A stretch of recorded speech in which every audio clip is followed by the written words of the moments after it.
Hello, football fans. Welcome to another episode of Football Talk with John Evan. Well, a little remix today. We're going to do some basketball talk. Evan and I are going to be doing live commentary during the Sixers versus Lakers game today. It's a 10:40 tip-off Eastern time, November 15th. And don't worry, we're going to get our Eagles fix into during commercial breaks, halftime.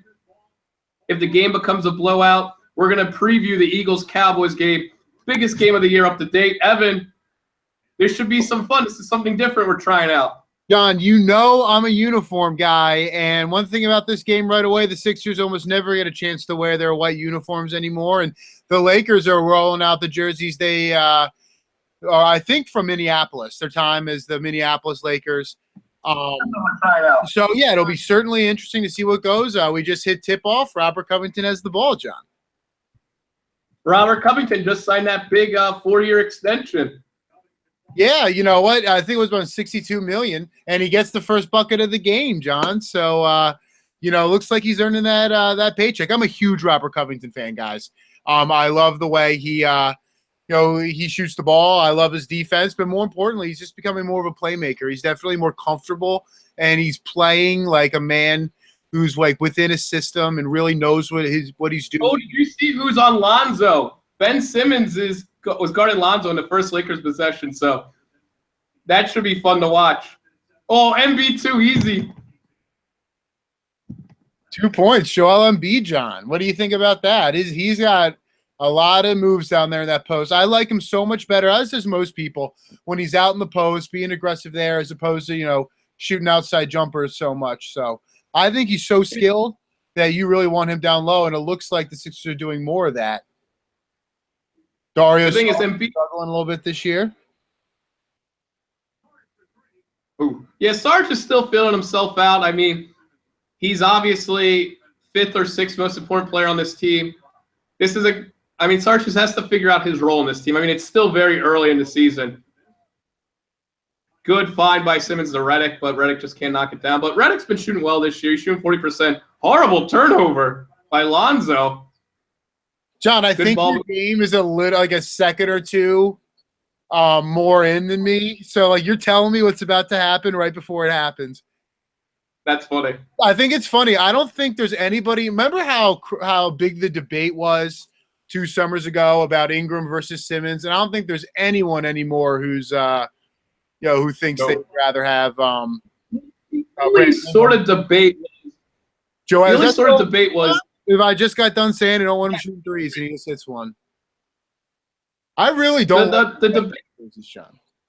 I'm a little disappointed. The debate was that Ingram was a better shooter than Simmons. That was the little of the debate.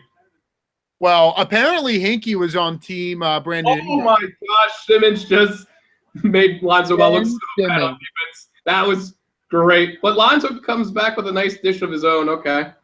Good answer by Lonzo.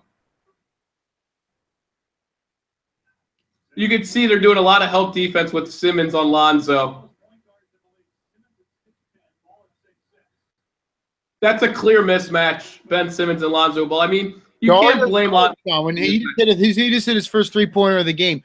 When Dario is shooting the ball well, he is a totally different player. I mean, obviously that's everybody, but he's somebody who last year played very well, has struggled a little bit this year, I think, with Ben Simmons just kind of finding his role. He's coming off the bench, he's starting.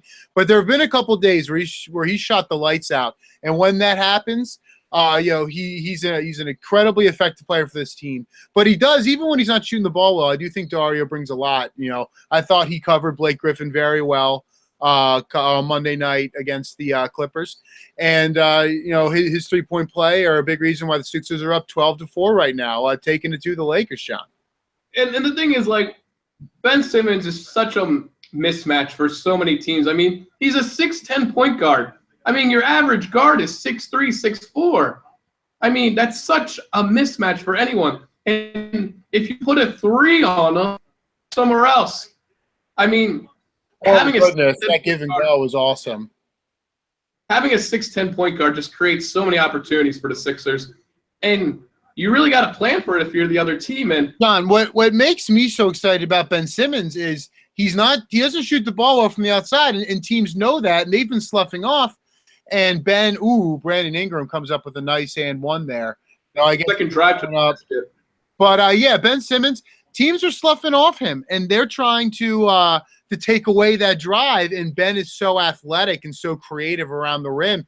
He's finding ways to score the basketball even when teams slough off, and even when they try to take away that drive. So Ben really is such a unique talent in that regard, and I think we are so lucky in this city to have him. I think he's the franchise guy more so than Joel Embiid. For those of you tuning late, Evan and I are going to be doing live commentary during the Sixers-Lakers game. I know this is a football podcast. We'll be giving you Eagles preview, Eagles versus Cowboys preview during. Oh, Dario! Oh, John, the putback. Dario, he crashed the boards hard. That was fun. Dude, Dario comes up with big boy plays. He always does. Offensive rebounds. That one extra pass. Tough. One of the Lopez twins from deep. Is it Brooke or Robin on the Lakers? No, John, my thing is we just paid Robert Covington, what was it, 4 years, $62 million? Joel Embiid got a max deal. Ben Simmons will obviously get a max deal. Wow, that was lucky. Embiid should have got the ball stolen, but he was able to hold on to it and find a cutting Covington. Oh, that was lucky. I mean, Embiid's had the turnover problems, but look at this. That's got nothing to do with it, John. Not even 5 minutes in, and the Sixers have 18 points. We're not even 5 minutes in. Sixers already have 18. Well, Good start. To play as a unit, John. They're starting to play as a unit. Everyone's starting to figure out their roles.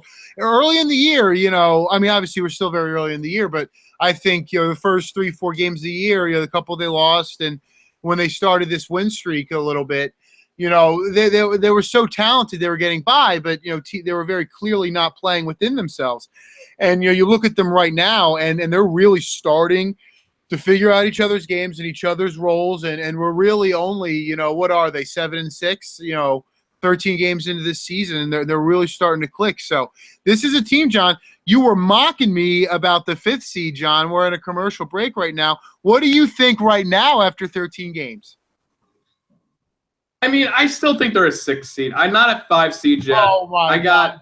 Splitting hairs, John. You were mocking me about 5th, and now you're coming in with the seed below.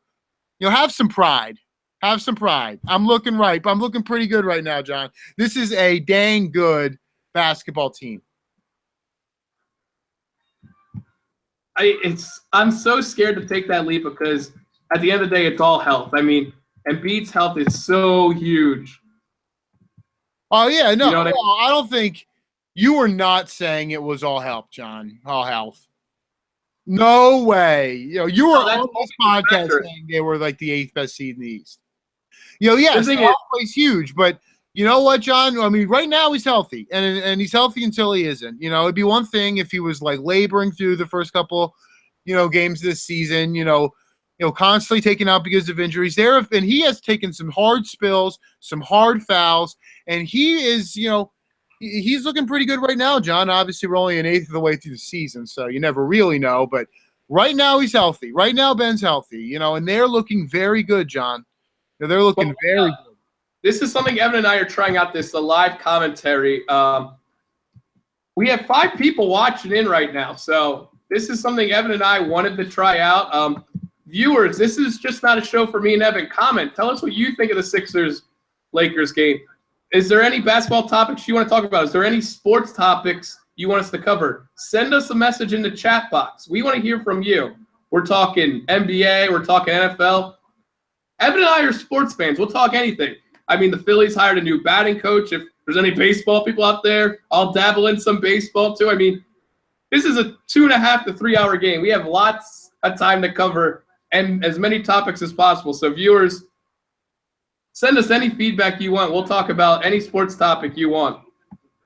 Ben Simmons, 22, 12, and 4 on Monday night against the Los Angeles Clippers.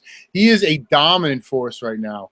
And the thing is he's not really reliant on, a jump shot or anything. So it's tough for a guy like Ben to go cold, and when teams do come early, double, he's got the vision to find open guys. TJ McConnell, John, the pest. I love him. He reminds me of you out there. He looks like you, like how you would play. I know. TJ McConnell, I mean, he just hustles. I mean, he's developing a 3-point shot. I mean, if I had the 3-point shot TJ McConnell had, I would have been playing at Conestoga. So I didn't. I mean, if I could have TJ McConnell's 3-point shot, I would have been a starter for the Pioneers. Maybe, John. I mean, the dude's shooting around 40%. Been able to get that shot off. I mean, he's shooting around 40% from 3. I think Conestoga would have liked that. JJ Redick talking about shooting from 3, John. I'm a big JJ fan. Amir Johnson. How about we talk about Amir Johnson? First game of the season, I hated Amir Johnson. Yeah, he's really grown on me. He is such a savvy veteran, plays such phenomenal defense, phenomenal effort, gives you a lot on the boards, or at least the defensive boards.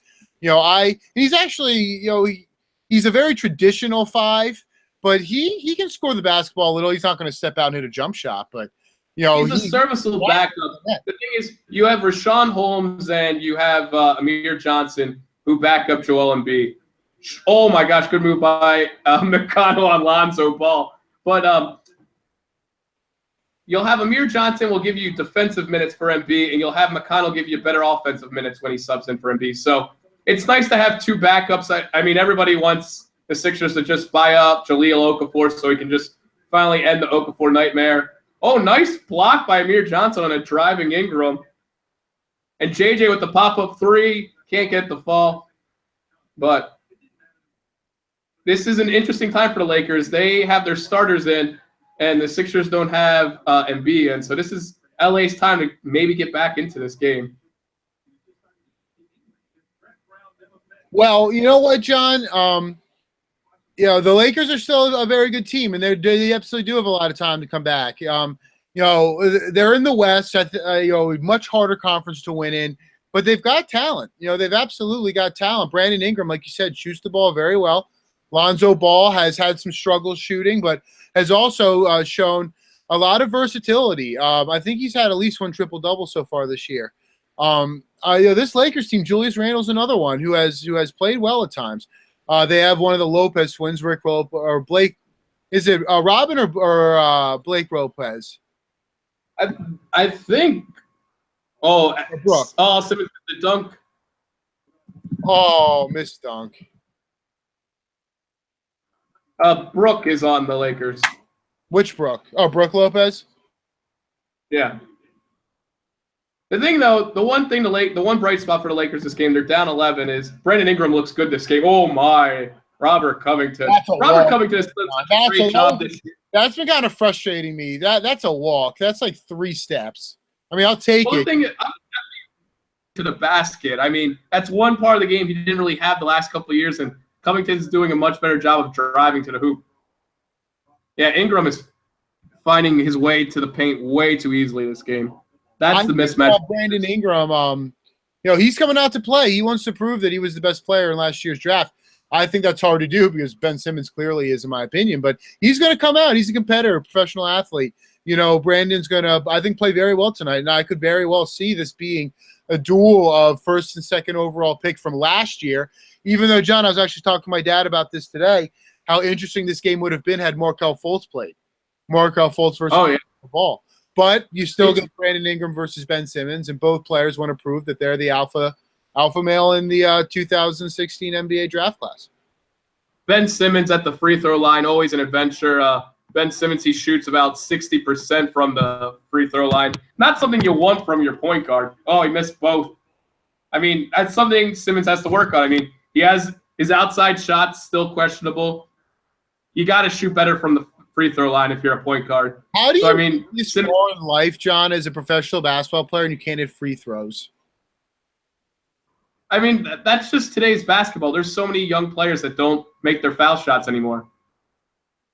And you'll hear like college coaches saying foul shots don't get you recruited, so it's just something kids don't work on as much as they used to. I think that's baloney, John. I mean, obviously foul shots, I guess, don't get you recruited, but it's such a huge part of the game. Like, how do you just not work on such a huge part of the game? I mean, when you listen to people, Ben Simmons' effort. Well, like, what do like players? So good. I mean, that was a big question going into his career with the 76ers. Is, does this guy play defense? And Ben plays defense. He's so active in those passing lanes, pushes transition after he makes steals, defensive rebounds. I think he leads the team in rebounds, and he's up there amongst all guards in the NBA in terms of rebounding the basketball.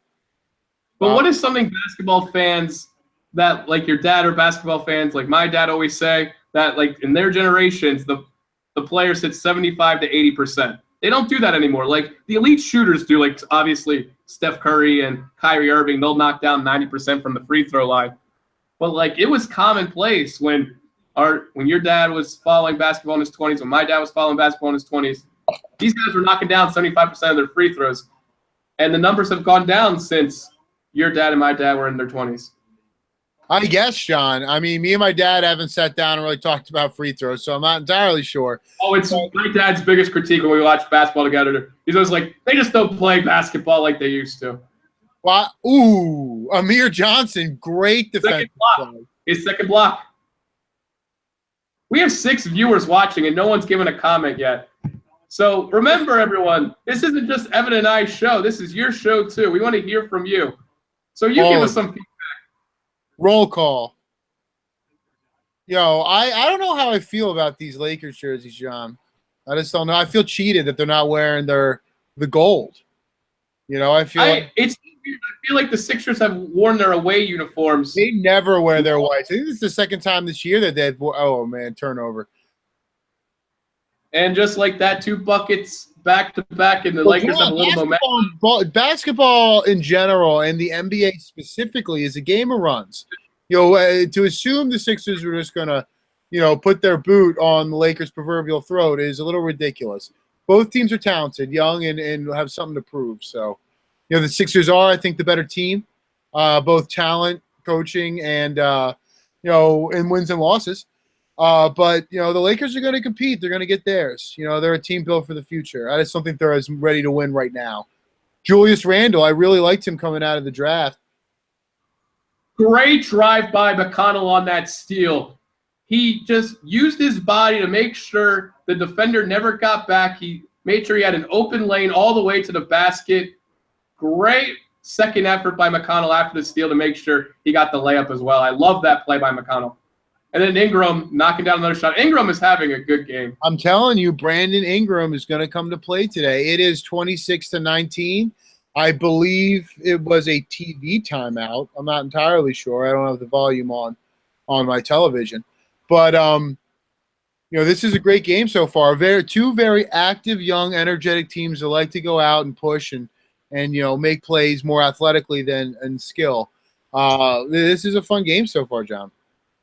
It is a fun game, but let's give people what they also want to hear about. It's Cowboys week. We're Eagles fans. We do the Eagles podcast. Little heads up on what's going on. Ronald Darby's going to play. Tyron Smith and Sean Lee did not practice today. Right now it looks like they're not going to play, which is good news for Eagles fans. Zeke Elliott says he's done appealing. He's done until week 17, so no Zeke. Cowboys might be out with their starting left tackle, Tyron Smith. And we all saw what happened when Smith didn't play against the Falcons. The Falcons' D-end had 6 sacks. Falcons as a team had 8 sacks. And then Sean Lee, who Cowboy fans say is the captain of that defense. I mean, Zeke, Sean Lee, and Smith, your best lineman, your captain of your defense, and your best offensive player, all not playing, not looking good for the Cowboys. Oh, John, first of all, that 6-sack game, that reminds me of Winston Justice when he was playing for the Eagles against, I think it was UC. I think had on the Giants. Yeah, I think it was UCU Manura had like 4 or 5 sacks on Winston Justice. But yeah, John, I totally agree with you. Injuries are going to play a huge part of this game. Definitely an Eagles tilt. They are certainly the better team in terms of wins and losses. I think they have by far the better quarterback. I love Carson Wentz, obviously. And Dak Prescott hasn't played quite as well. And we're going to see what he's made of without his left tackle and his starting running back in a divisional game, with a little bit more time to prepare. The Cowboys have won 4 of their last 5. I think they did have a 4-game winning streak. So we'll see what happens there. The Eagles, I think, John, I do think they win this week, but the game is about to turn back on, John. Yeah, and we finally got our first comment in the comment section. Yanni says hi. So there we go. That's the first fan contribution of today's episode. Hey, Yanni. We got 5 people watching right now. So let us know what you guys think of this. This is something different than Evan and I are trying. Usually we do post-game recaps or we'll do middle of the week Eagles previews. I just thought this would be something different to try. Sixers are on prime time. It's not a big playoff game, so Evan and I don't really need to go in-depth and take notes on the X's and O's. So this is something we want to try out. We may do in the future if it turns out we have good numbers. I mean, right now we have 7 people watching live. So, I mean, I don't think we ever had numbers like this on a post-game recap. So this is something we definitely want to try. But right now, Sixers started off hot. The Lakers are on a little bit of run. Brandon Ingram has played very well the whole game. And Embiid's back in. So Lakers went on a little run when Embiid was out. So Sixers put him back in. Man, offensive what was that? An offensive foul. The Sixers, man, they still turn the ball over a lot. For as talented as they are, there's still a lot of issues on this team. Don't hit their free throws. Foul teams a lot. They're constantly in the penalty. I've watched every game this year. But they're so talented that they're getting by, at least early on this season, with a lot of those mistakes, John.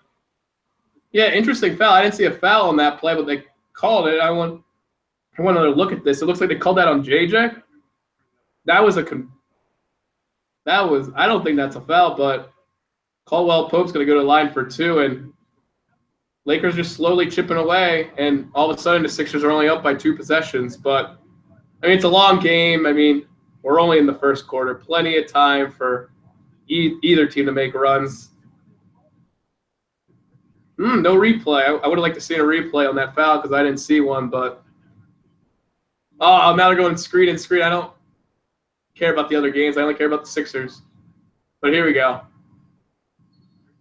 They really try to get the ball to Joel Embiid early in possessions, particularly when Ben Simmons isn't on the floor, which is, I think makes a lot of sense. He's the engine that makes everything go right now, and the ball's got to flow through Joel Embiid. So it's good that they're getting him touches early because a lot of teams' best players, they're 3 through 1s, and they can dribble the ball up themselves, get the ball going. It's much easier for them to get the ball early in possessions. Where Joel Embiid really needs Joel Embiid needs other people to get him the ball in spots where he can be successful, and the Sixers have really committed to that. What is that, 3 turnovers for Embiid in the first quarter? I mean, the turnovers is something Embiid's got to work on. Oh, the whole team's got to work on it, John. But I think Embiid's the worst at it. But this is an interesting lineup because it's like, okay, Ingram blocked Embiid, but Embiid fell right back, got the rebound. Embiid's been getting blocked a lot recently. Do you think that's a weight issue, John? He's not really getting up there that much. He can be had a little bit around the rim. In the offseason, he didn't come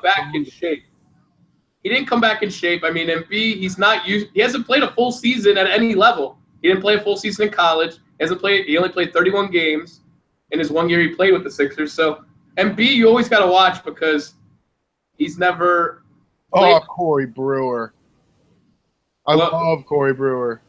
So for non-NBA fans, what's Corey Brewer's game? Corey Brewer is a shooter, just a grizzly vet that comes off the bench.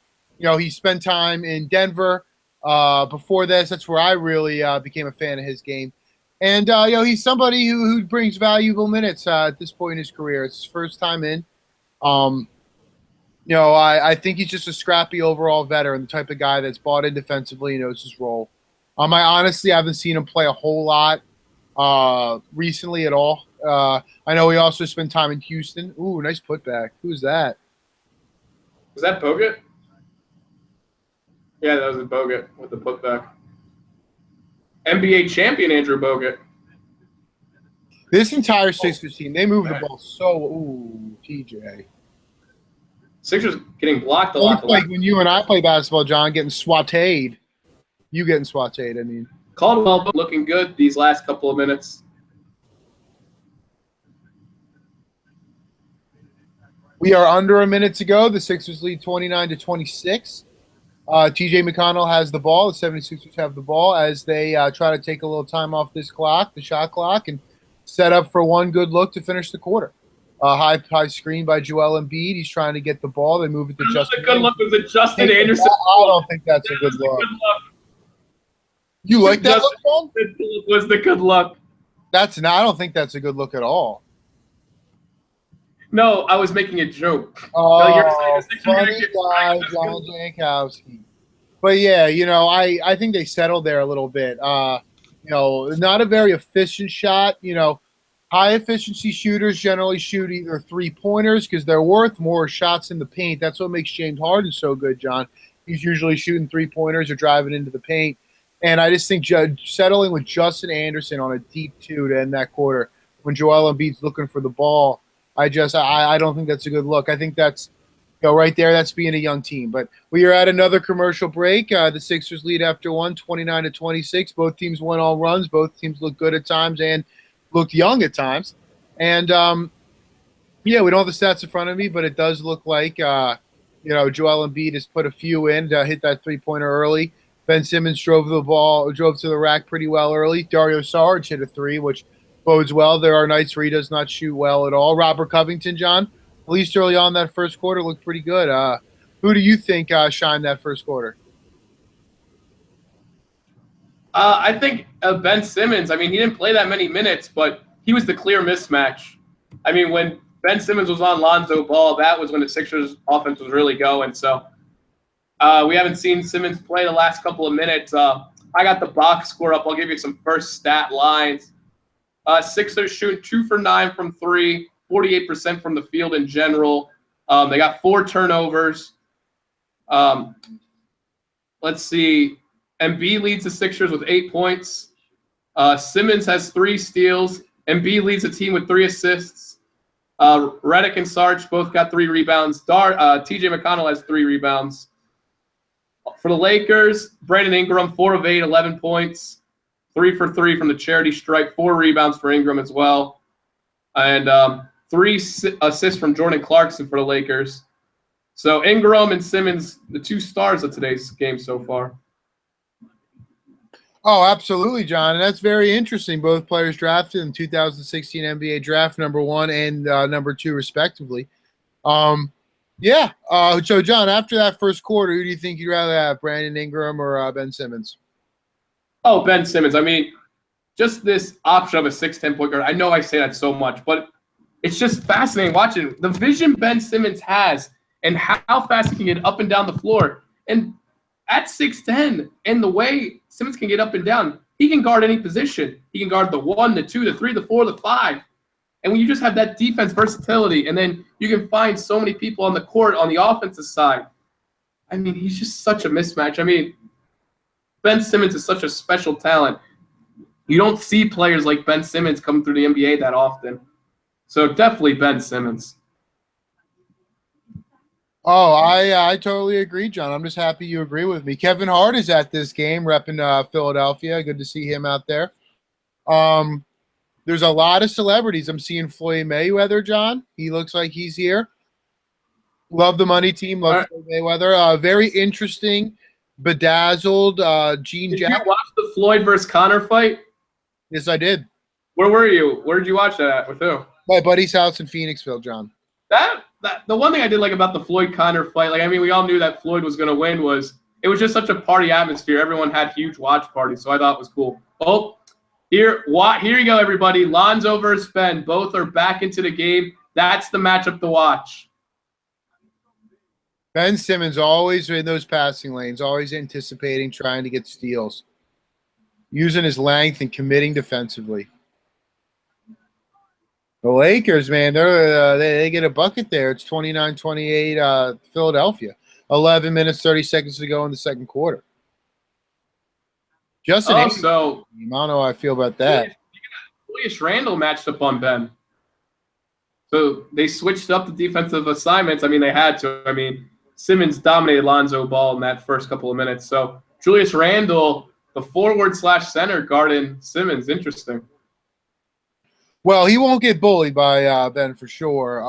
I don't know if he'll be able to hand up, though, with lateral quickness. That'll be interesting to see.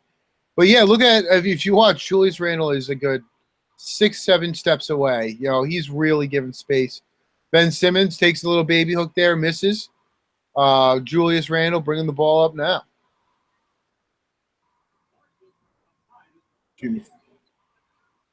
Ben Simmons starting transition going the other way. That's the passing I'm talking about that Ben offers. Sixers are just not hitting from outside today. Yeah, they're shooting 20% from three. I mean, now they're shooting below 20% from three. They cannot buy a splash. 2 offensive rebounds and then a turnover. Corey Brewer. I shouldn't root for the Lakers at all, but Corey Brewer put a nice play. Former Florida Gator, right? Corey Brewer, he went to Florida? Oh, I have no idea. I loved him when he was in Denver, though. It's like the worst three-point shooting performance. It's not the worst, but the Sixers are having a horrible night from three. So does that mean they're due, Evan? The Sixers are due to make a three if they've missed this many? I guess, Sean. You know what? They got to keep shooting, though. Good shooters have short memories. The Sixers got to keep putting them up. But they also got to figure out how to score the ball if they're not shooting well from the outside. I think having a guy like Joel Embiid should really help that. Get the ball to him in the low post. Try to, or even at the top of the key. Just try something a little different. Work off him. Corey Brewer from three. Oh. Let's see what Ben Simmons has got here. There's no number. Should not push transition. Embiid Embiid has not been taking advantage of his matchup with Bogut, so Bogut has done a good job of playing Embiid early. Justin Anderson, looks like Justin Anderson has drawn a foul on Andrew Bogut. Good job driving on Lonzo Ball. Not playing good defense on any matchup tonight, looks like, for Lonzo. That does not play well for him. They showed a graphic before this game that Lonzo is shooting 31% from the field. It's actually the lowest in the NBA. I mean, Lonzo, he can find people, he can rebound, he can crash. But, I mean, if he doesn't get that shooting percentage up, the Lakers could have a Michael Carter-Williams situation on their hands where can feed the rock, get his 15 points, can get the rebounds, but that shooting percentage doesn't go up. That's going to be a problem. Won't be good, John. People won't be buying those big baller shoes for long if he doesn't start performing better on the defensive end of the court. Well, it depends too. Like, what happens if is LaMelo the youngest one? Oh, I have no idea. If LaMelo turns it, I think Ben Simmons to Justin Anderson. Justin Anderson, there's a guy that a lot of people give a hard time to because he came over in the trade for Nerlens Noel. A lot of people like Noel. But, I mean, the Sixers had to trade him because they weren't going to pay Noel all that money to be a backup center when they had Rashawn Holmes as well. But Justin Anderson, I mean, everyone's saying, like, what was going to be his role this year? I mean, he's still – I mean, we're so early into the season, so it'll come. Agreed, man. So, John, we're at another commercial break. You have any more Eagles things you want to discuss? Yeah, this is a concern you had. So Ronald Darby returns, and when we talked about the Eagles-Broncos game recap, you weren't really excited about that because you're like, the defense is doing great. Why fix it if it ain't broke? You know what, John? I still kind of feel that way a little. The Eagles are playing very well, and I think the corners are, they're playing a little above themselves right now, but they're getting it done. And, you're going to probably move Jalen Mills back to the quarterback's weak side, the defense's right side of the field, play that right corner. Ronald Darby will most likely step back in on the left, and Patrick Robinson will continue to be the nickel. I really don't know what to expect. I look at this like, Ronald Darby is how far along is he really? How far along is Ronald Darby? Is he is he going to be at 100%? And if he isn't, John, then we could really take a step back at a divisional game that we really need Now, don't get me wrong. I understand it. It's coming off a bye week. If he isn't going to be ready now, he might not ever be. But, I just think, Ronald Darby's strength is a little bit more playing man-to-man. And, what the Eagles have done successfully up to this point, even though it drives me nuts, is they're playing a lot of off-zone coverage and trying to get the quarterback to hold on the ball, leave the coverage just long enough for the wide nine pass rush to get there. And, are they going to go back to a little bit more man concepts with Ronald Darby, and how does that affect Patrick Robinson and Jalen Mills? I just don't know. I think it will be great eventually when Sidney Jones comes over, gets healthy again. But until that time, you have two corners who are more zone guys and Ronald Darby who's much more of a man guy. So I don't know, John. I just don't know. Another Eagles note, they signed Timmy Jernigan to an extension. So Jernigan, Fletcher Cox is going to be the defensive tackle combo in Philadelphia for a couple of years. So a lot of people like Jernigan. A lot of people were worried before the year because before the Jernigan trade, concerned about being weak at defensive tackle, but Eagles have their D tackles they want. Oh, John, not for the next 4 years. They're not going to have any issues there. As long as Jim Schwartz is defensive coordinator, who knows how long that's going to last. But as long as he's a defensive coordinator there, they have a defensive tackle crew that really excels in that wide nine scheme. And the Sixers or the Eagles, are really gearing up to be a wide nine team, or at least in some form or another of having athletic defensive tackles in that 4-3 that can pass rush and get along or play with leverage, usually to the guard's outside shoulder, and get up the field and make plays on the quarterback. And as long as that's their system, they've got two guys who can really do it. So, we'll see. But I'm really excited. A lot of money invested in that defensive tackle position, but it could very well be money well spent. So right now, the matchup is I was talking about the defensive versatility of Ben Simmons. Ben Simmons is guarding Julius Randle, who's playing the 4 right now. So the Sixers 1 is playing the Lakers 4. And then Embiid, this is the second time he's missed the shot, got a rebound, and got the N1. So Embiid, he's getting those second chance points. Good for him. I am a huge fan, John. Joel Embiid, staying with it, staying aggressive. Very nice play. See if he can hit that free throw. Hits the first. Oh, they didn't give him the N1. I guess they called the foul on the first shot. So he didn't get the N1.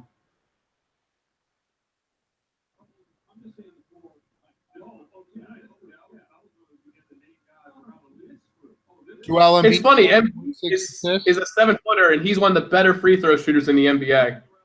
Got touched, John. Can't argue with it. Randall backing down the point guard, Ben Simmons. That's just great that you got to post up the point guard.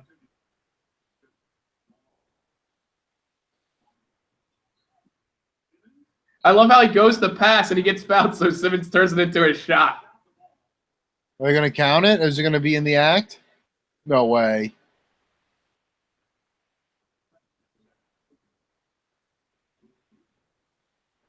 Oh, someone fouled, Bogut fouled Embiid on the floor, and I like that because Embiid's a better free throw shooter than Simmons. I'd rather have Embiid at the line than Simmons, so. Oh, absolutely, John. Like you said, Embiid's a great foul shooter. Ben Simmons, not so much. So back to the line. So, John, how do you feel? Another run. They say the Lakers come back. Now the Sixers are pushing to a 7, soon-to-be 8 lead once Joel Embiid got kicked down, and he does. Sixers up 38-30. 8 minutes, 39 seconds it's kind of in the second quarter. As some of you know, I live in Cleveland, and so everyone in Cleveland, huge Cavs fans, and everyone's always asking me, who's the best player on the Sixers? Is it Embiid or Simmons? And I keep saying Embiid, but everyone at work, from a Cleveland fan perspective, keeps telling me Simmons, and it might be Simmons. It might be the best. I agree with you. He brings you so much versatility. But the beauty is, it doesn't matter who. Oh, Covington from three. He's been a good three-point shooter up this an year. 11-point lead, 41-30. 8 minutes and 5 seconds to go in the game, or second quarter.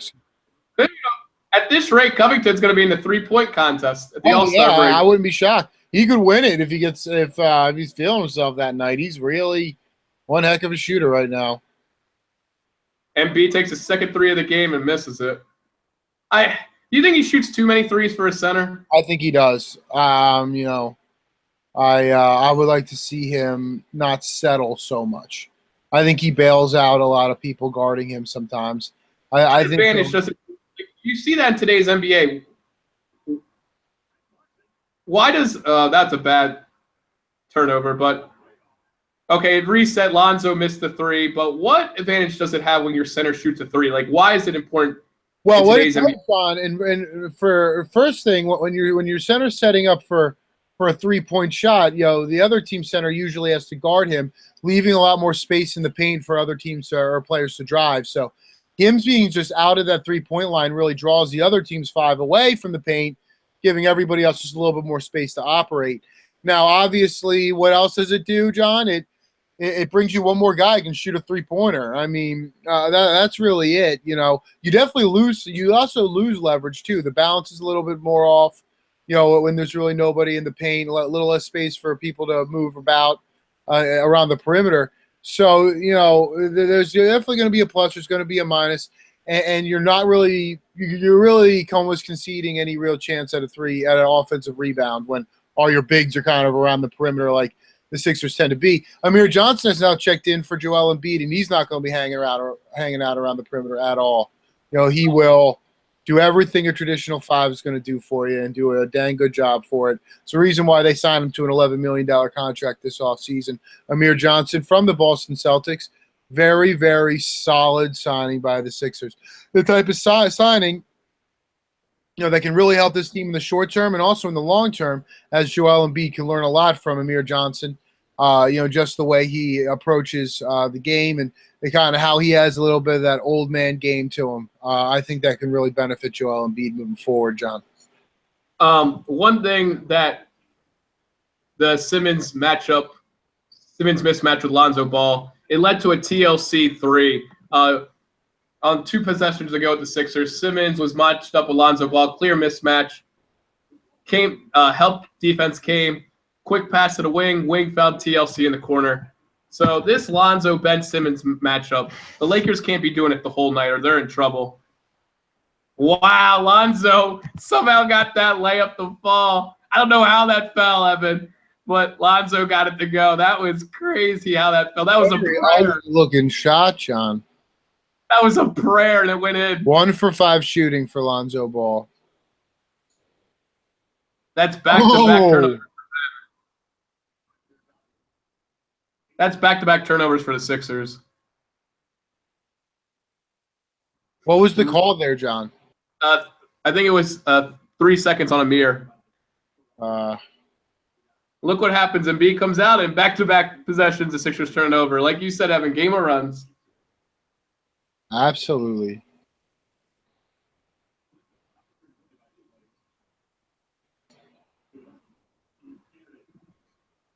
I will say Ingram does a great job of driving. I mean, we've been saying that the whole game. There's that Ben Simmons-Lonzo Ball mismatch. They got to bring Randall back in because Lonzo just has no answer. Ooh, Ben Simmons got took to the rack there, John. He did. Okay, good. They actually listened to me.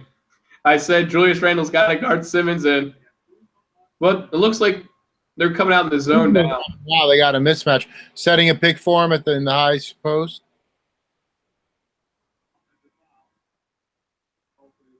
An offensive foul, another turnover, John. Yeah, I mean, this is what the Sixers do. The Sixers have had lots of turnovers. They make a lot of bad fouls. I mean, this is such a young team. Like J.J. Redick, when he signed with the Sixers, he signed that 1 year, $20+ million deal. He wanted to be a veteran leader. I mean, the Sixers really haven't had a veteran presence the last couple of years. I mean, this is a young team. They're going to make mistakes. Yes, they're very talented. Yes, they have a lot of good players, but at the end of the day, experience is going to play a part in any sport you play. And Ingram right there with a tough finish. I mean, great defense, and Ingram just holds in the air and able to get the shot off. Great play by Ingram. Everyone talks Lonzo Ball at the Lakers, but Ingram is their best player. You know what? I don't watch enough of the Lakers to know that, John, but I think Brandon Ingram is such a good scorer, such a fluid guy. Drew comparisons to Kevin Durant coming out of college. Clearly not quite that, but still a very serviceable scorer and starter in this league, and somebody that could be a very key part to any core, any young core in the NBA. And the Lakers are certainly lucky to have a player with his type of upside. John, another timeout. So shifting gears back to the Eagles, John, I have a question for you. How many snaps do you, or carries rather, how many carries do you see Jay Ajayi getting a Sunday night with the Eagles? I see him getting 12, about 12. All right, John. So how many for LeGarrette Blount then? Ooh, LeGarrette Blount, you never know. There's games he doesn't get any. I mean, they love using Corey Clement as much as possible. Ajayi is now running the ball. As small would they like feature? It's LeGarrette Blount he's impossible to predict how many carries he's going to get. Sometimes Doug features him the whole game. Some games he doesn't. Man, that is tough. That's a good one. That's a good question. Like, the Cowboys are not the best team at defending the run, but they're also not the worst team. So, I say Blount gets about 8 carries. That's a safe answer, John. I would say, I know what I'm going to say, John. I'm going to say 17 for Jay Ajayi. I'll say 8 for LeGarrette Blount. I think they're going to run the ball a lot. And I think Chris Clements, for the most part, gets phased out a little bit. I know he had that 3-touchdown performance 2 weeks ago at Denver. But, they didn't trade for Jay Ajayi to let Chris Clement carry the ball. I think they're going to feature Jay Ajayi this week. Maybe not totally feature, but around 15 to 17 carries. I think he might even catch a ball or two as well. He's a little bit of the hybrid of every other type of running back this team has on the football field.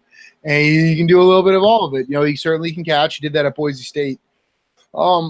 He can run outside. He can run inside. He can run physically.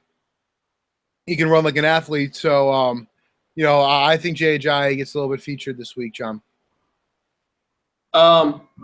Something that take note, a little trend of what's going on with this Lakers-Sixers game. A lot of people on Twitter giving Lonzo Ball a hard time for that T.J. McConnell spin move that T.J. had to finish for Tua. T.J. McConnell, he has a lot of plays that go viral. I mean, no one's going to forget, at least in Philly, about his buzzer beater over Carmelo Anthony against the Knicks last year. But Sixers back on, Embiid's out, Simmons still in. Sixers up 6 with 5 minutes left to go in the second quarter. TLC pops a 3 from the wing, no good. Laker ball, but Sixers showing a lot of positives, but they're also making you scratch your head at times this game. Lonzo checked out of the game. Lonzo, he hasn't looked good this game so far for the Lakers. It's been the Brandon Ingram show for the Lakers. Brandon Ingram has looked fantastic. I mean, right now he has a mismatch with TLC on him, so this is something that's a matchup to watch if you're a Lakers fan, is the TLC Brandon Ingram matchup. T.J. McConnell bringing the ball up, but they are getting the ball very early in the possession in Ben Simmons' hands. Redick finally knocked down the shot. He was cold early. Ball from the top of the key there. When J.J. Redick is on and shooting the ball well, this is a very good basketball team. He brings that element here, and I think when J.J. Redick isn't as on, they're going to struggle a little bit. I really do think he is in a lot of ways the engine that makes this team go. For all the talent they have, J.J. Redick really does a lot for this team. Again, you get him the ball, he sets up a T.J. McConnell 3-pointer. in transition going from defense to offense. So, that's the type of stuff that J.J. Redick brings to the table, John. And T.J. McConnell realized his job was on the line when Markelle Fultz was drafted by the Sixers, when J.J. Redick was picked up, when Justin Anderson is also getting minutes. Like, T.J. McConnell knew he had to find a role on this team. T.J. McConnell solidifying a spot on this team by hitting threes. I mean, if TJ can keep up being a spot-up three-point shooter, a guy you can rely on hitting that three-point shot, he's going to have no problem getting another contract because TJ McConnell, I mean, this is a player that if it wasn't for the Sixers tanking the last couple of years, he probably doesn't have a spot in the NBA right now. But the Sixers used him a lot the last couple of years, and he's done a great job of finding his role on this team. Look at T.J. McConnell smoothing up with Luke Walton. Maybe if it doesn't work here, John, maybe he'll go out there to the Lakers. T.J. McConnell, though, last year, I know the Cleveland Cavaliers were kind of poking around with the idea of but the Cavs had nothing they could give the Sixers. That was the problem. There was nothing Cleveland could give the Sixers last year. The teams are respecting T.J. McConnell right now. He has really carved a niche out in this league, I think, for a while. And like you said, John, he being a part of that process really helped. A lot of bad turnovers. 3 second violations. Foot on the line turnovers for the Sixers. Obviously, Evan and I have been saying the Sixers have a lot of talent, but they make a lot of mistakes. You can't make mistakes like that.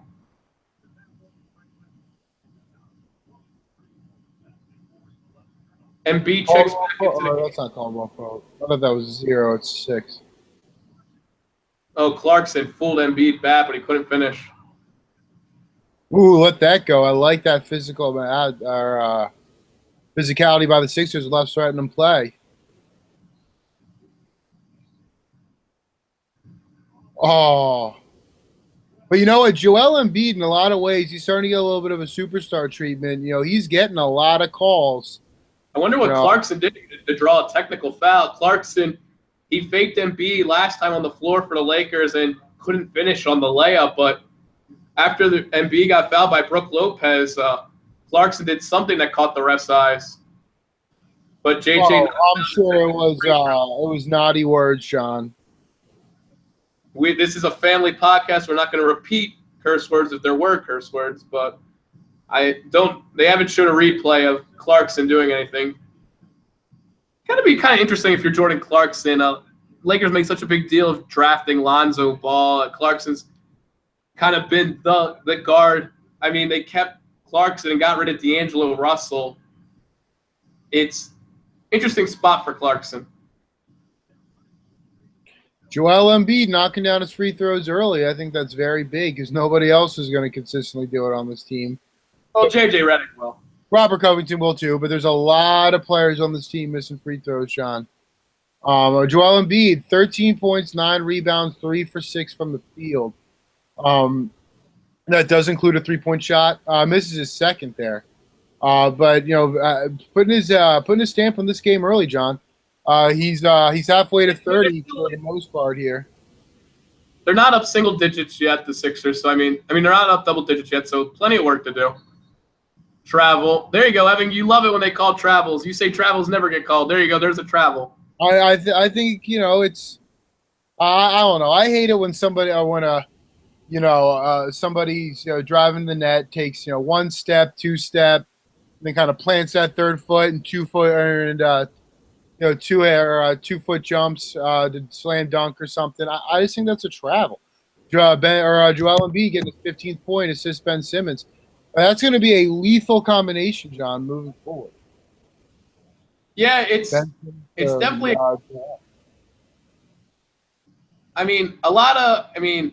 haven't lived in the Philadelphia area for the last 4 or 5 years, and so many people have gave me a hard time about trust the process. The Sixers will never be good, and I told them just keep being patient and being Ben Simmons or something special, and nobody really looked at it. Everyone just saw the bad record. No one ever actually looked at the plan, and I think that was the problem. Everyone was so quick to judge, and nobody ever looked at the plan. Wow. Embiid is probably so happy that it didn't fall. Oh, man. MB is so happy that dunk by Kuzma did not fall. This would have been on posters everywhere. Wow, if he would have found a way to finish that dunk. Woo. But it didn't go through. Made the first, though. Made the first free throw. Wow, that could have been so bad.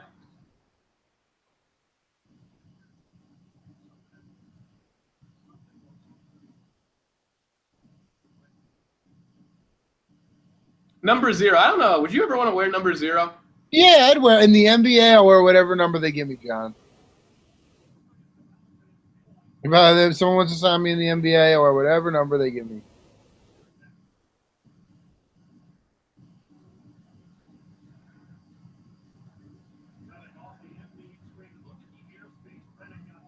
Ooh. Oh, and Kuzma gets the rebound, too. Gets the big almost dunk. This is a big final minute here to end the first half, John. These next couple of possessions will dictate a lot going into the third quarter. Ooh.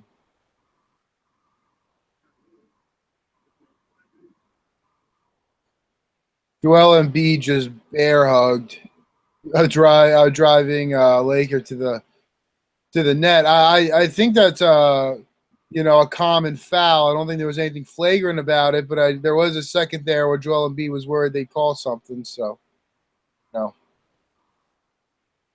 Well, and just the mismatch of a guard and a center, like it's always going to look bad when the center fouls a guard.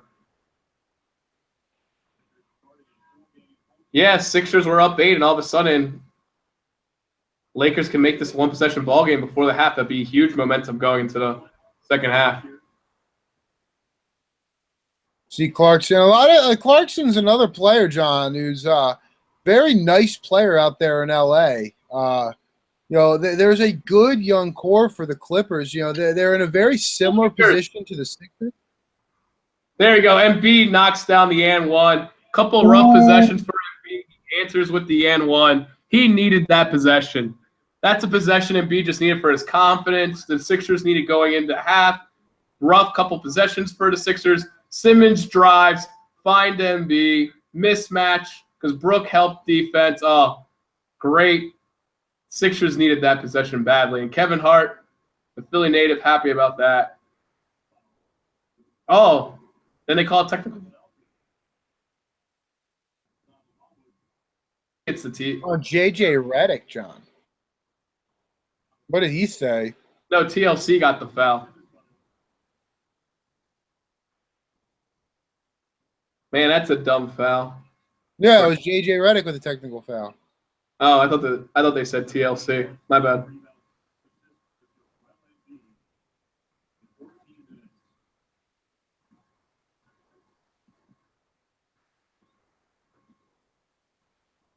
Embiid got 18 on the first half. Man, Sixers putting up. Embiid became one of those players who plays at his best, like the Staples Center in Madison Square Garden. Just turns it into a show. Sixers put it on 58. It's been such a long time since we've watched the Sixers put up this many in the first half. It's just nice to see they have the offensive power to do so. Oh, huge possession for the Lakers. Can they make this a one-possession game going into the second half? Sixers up 4 with 10 seconds. Lakers obviously going to hold for last shot. TLC on the ISO defense. TLC gets beat. And nope, Sixers are going to head into the second half with a 4-point lead, 58-54. Philadelphia leads. Let's look at your first half numbers.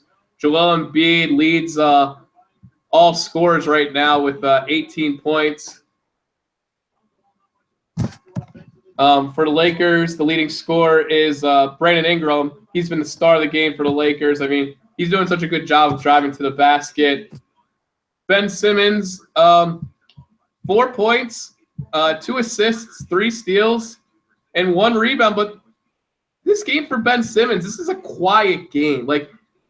He's not a quiet game, but he's having one of those good games, but it doesn't show on the box score kind of games because the Sixers have looked their best when Simmons is in the game. Simmons is creating a lot of transition opportunities. Simmons is getting like in hockey, the second assist, where the first pass gets the play going, but the guy that made the second pass gets the stat line. But I think Simmons, I know Embiid has the points, but Simmons, I think, has been the best player for the Sixers so far. Yeah, Ben Simmons. You said Ben Simmons is Yeah, even though the stat line doesn't show it, I just feel like just watching the game. I think Ben Simmons might be the franchise player, or at least the most important player in the long-term development of this team for sure. But I think Joel Embiid with his 18 points is playing very well right now, and I think his ability to knock down shots and to really dictate rhythm and flow that first half has really been the difference so far. I mean, it certainly has not been the way the Sixers have executed, held on to the basketball, hit free throws. It's really come down to Joel Embiid. He's knocking down shots. He's 6 of 7 from the foul line, or I think 7 of 8, from the foul line that first half. That's huge. You're not going to get a lot of production out of the Sixers usually at that position. But yeah, my browser didn't reset properly. A little correction. Simmons 6 points, 6 assists, 4 rebounds. So he's on his way. He's on pace for a triple double. I mean, obviously a triple double would be 3 things at 10. Obviously, if he doubled what he had this last half, but I mean, he's 1 rebound away from being on pace for a triple double. So Embiid, he's 1 rebound away from a double double. Any other double double watches right now for the Sixers? Nope. Interesting note. Embiid and Simmons plus 14, plus 10. Covington plus 13. No other players on the Sixers are in the plus minus. I mean, that's the Sixers though. Obviously this year, Simmons, Embiid, Covington, they've been clearly the 3 best players. Lakers have been taking advantage when Amir Johnson's been coming into the game. The Amir's a minus 10 on the day. And on the Lakers side, here we go. I mean, it's been obvious the whole game. Lonzo Ball a minus 16. I mean, Lonzo Ball and Ben Simmons. There's not even a comparison there. I mean, watching Lonzo Ball cover Ben Simmons at the beginning of the game was hilarious. Luke Walton saw that and be like, nope, we are putting Randall on Simmons. So I hope Luke Walton just goes, I'll give Lonzo another chance. So Sixers fans, let's hope they match Lonzo up on Ben Simmons in the second half. Oh, that would be fun, John, for sure. Field goal percentage is actually tilted in favor of the 76ers, 48-35 for the LA Lakers. The Lakers actually have more points in the paint than the 76ers, 34-26. That's interesting considering the Sixers have Joel Embiid. That should be something that the Sixers usually have that in their favor. But when Joel Embiid's hanging out around outside the paint as much as he is, I guess that'll be the case. But a very interesting first half, John. So why don't we switch gears, John, a little bit, and let's talk about predictions for the Philadelphia Eagles Cowboys game on Sunday. I mean, right now the Eagles are 3-point Vegas favorites on the road. I mean, I don't remember the last time the Eagles were favorites on the road against the Cowboys. I mean, that's a while ago. It's crazy that the Eagles are favored. I mean, Zeke's out. Tyron Smith and Sean Lee probably won't play. I hate saying this. Because I don't want to be this confident. It's going to be at least a 9-point win for the Eagles. I hate saying it, but I don't see how the Eagles lose with all those possibilities for the Cowboys out. You know what, John? I say conventional wisdom would obviously agree with you. My gut's telling me that the Eagles got to lose sometime. I know I've been predicting Eagles losses for the last couple of weeks on this show, just not because I think they're bad by any means. I certainly think this is a playoff team and a team that can compete for a title. But you know what, John? I'm going to agree and say they're going to win. And watch, this will be the week they lose because of it. But there's no football argument in my mind that supports the Dallas Cowboys, except for that they're home. And the Eagles got to go out down there, travel Sunday night to play the Dallas Cowboys. The only other argument I can come up with, John, that is anti Eagles right now is that they were so hot, and now they, in a lot of ways, John, like I said last week, I think, in a lot of ways, this bye week couldn't have come at a better time in terms of injuries for the Eagles and JHI getting us situated and all that stuff. And in a lot of ways, it couldn't have come at a worse time because how hot the Eagles were. And the worst thing you can do when you never leave the table when you're on a heater, John. Yeah, throw in a gambling reference. That's the truth. And the Eagles have been forced to leave the table on a heater. And I just don't know how they're going to handle it when when they get back out there. But what I'll say, John, is I think the Eagles win. I'll say 31-17 on Sunday night. Wow, I mean, the Eagles should have Zach Ertz back. The Eagles are going to be coming off a bye. That means they have an extra week to prepare for the Cowboys. It's just everything favors the Eagles. And it's just so weird saying that every week. I've said this every week, and I keep saying it feels weird saying this every week. I mean, when Evan and I say this for our non-Philadelphia people that are tuning in, we have 6 people watching right now. You're coming from a city that hasn't won much in the last 6 years. In the last 6 years, Philadelphia sports has had 2 playoff appearances. Eagles' first-round loss in the first year of Chip Kelly against the Saints, and the Flyers' first-round exit against the Capitals. I mean, right now, the Philadelphia fans are just not used to winning. I mean, the Phillies have been bad for the last 6 seasons. The Eagles have had 1 playoff appearance in a while. The Flyers haven't been the Flyers that Evan and I grew up with. The Sixers, I mean, everyone knows the process has been going on the last 5 years. Philadelphia fans right now, we're conditioned to lose. I mean, we're just used to, okay, when something good happens, when is something bad going to happen? Like, I know Evan and I started following the Philadelphia sports around 2000. We grew up with the Eagles making the playoffs every year.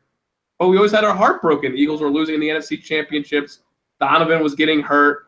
Flyers in that time always making it, always had a chance to win the cup, never winning the cup. Allen Iverson got the Sixers to the finals, but everyone knew that Sixers team could never win a finals. And the Phillies, they should have won more than 1 World Series. I mean, that Phillies team was very talented.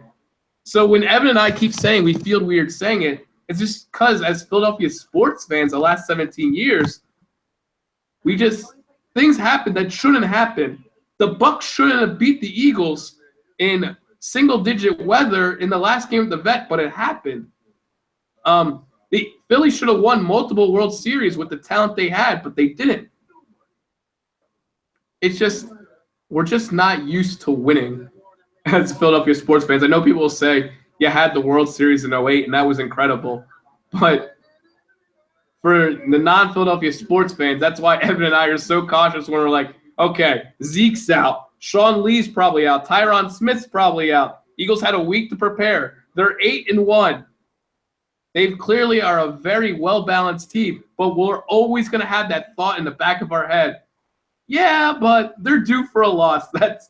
So for people wondering, like, why are these Philadelphia podcasters so concerned about that game? That's why we're concerned.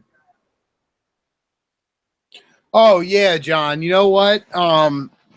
You hit the nail on the head. But at the same time, I just have a hard time believing that the Eagles are going to go 15-1. It just kind of comes down to that. I'm not really sure the psychology as to why, but I don't think that they'll go 15-1. I just have a hard time believing it. And I especially believe that if that does happen, John, that it might not be the best thing for the team. So, who knows what's going to happen. Who knows? So, John, you know what? I'm going to take a quick break, buddy. Why don't you take over from me? I'll be back in 5 minutes. All right, guys. Evan is going to take a quick break. One thing I wanted to talk about here is we don't get a lot of baseball talk on here. Evan is not the biggest baseball fan. I am, and the Phillies recently made a move. They obviously they got the new manager in Gabe Kapler, but they also hired a hitting coach. And obviously the Phillies weren't the best hitting team last year. They were in the bottom 5 or 6 of the MLB last year. And they hired hitting coach John Malley. Now, he has the same philosophy as Phillies manager Gabe Kapler. Gabe Kapler, a very analytics guy. When people talk about Gabe Kapler, one thing that stood out in his intro press conference as the new manager of the Phillies, he said he wants to break down hitters launch velocity of the ball off the bat. He wants to know the launch angle. He's more concerned about that than how much the batting averages of a player. So the Phillies went out and got John Malley to be their hitting coach. Now, this is a hitting coach who coached up Jose Altuve, the MVP for the AL this year. He worked on the swing of Giancarlo Stanton, maybe the best hitter in the National League. He worked with Dan Uggla and Gabby Sanchez, very good hitters. Now, to take you into the philosophy of the new hitting coach for the Phillies, he's all about just putting the ball on play with 2 strikes. He doesn't worry about power. So he's telling power hitters, hey, if you have 2 strikes on you, just put it in play. The percentage to get a hit is so poor on 2 strikes that Malley just wants the ball in play. So it should be an interesting philosophy to watch the Phillies go through this year. And another philosophy he knows how each pitcher gets his player out. He's already watched the pitcher versus batter matchup on film before the player gets there on warm-ups. And this was an article written on Malley a couple of years ago. And he says getting the trust of the hitters is so important because they're the ones that have to change their swing. He's the one telling them, hey, you got to do this, you got to do that. And so he gets their trust. He earns their trust by watching how his players get out. He knows what part of the strike zone each of his hitters struggle with. He knows each part of the strike zone, each type of pitch that the opposing pitcher that day specializes in, and he knows what kind of pitch that pitcher is going to throw to get his guy out. So when I was reading on Malley, I just saw how much of his talk was like Gabe Kapler's talk had in his intro press conference, and I thought it was kind of interesting because Gabe Kapler said he didn't want a bunch of coaches around him that thought exactly like him. That was something he said in his press conference. But also, you also want someone that will agree with you a little bit. So I'm very excited about this hitting coach. Obviously, hitting coaches with the Phillies haven't worked out in the past. But who should really be excited about this Phillies new hitting coach is Maikel Franco. I mean, Maikel Franco, he was supposed to be the 3-hitter of the future. And now for some of you that aren't really into baseball, the 3-hitter is the most important hitter on your baseball team. And Franco, a couple of years ago, it looked like he was going to be the guy for the Phillies.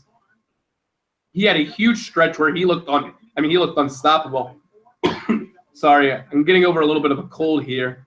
But I think Maikel Franco should be working with the Phillies' new hitting coach every day because he struggled the past couple of years, and this was a guy that a lot of Phillies fans deem the future. And I think he can get back to those days where everyone's saying, man, Maikel Franco's the real deal, because now we're all talking about Rhys Hoskins.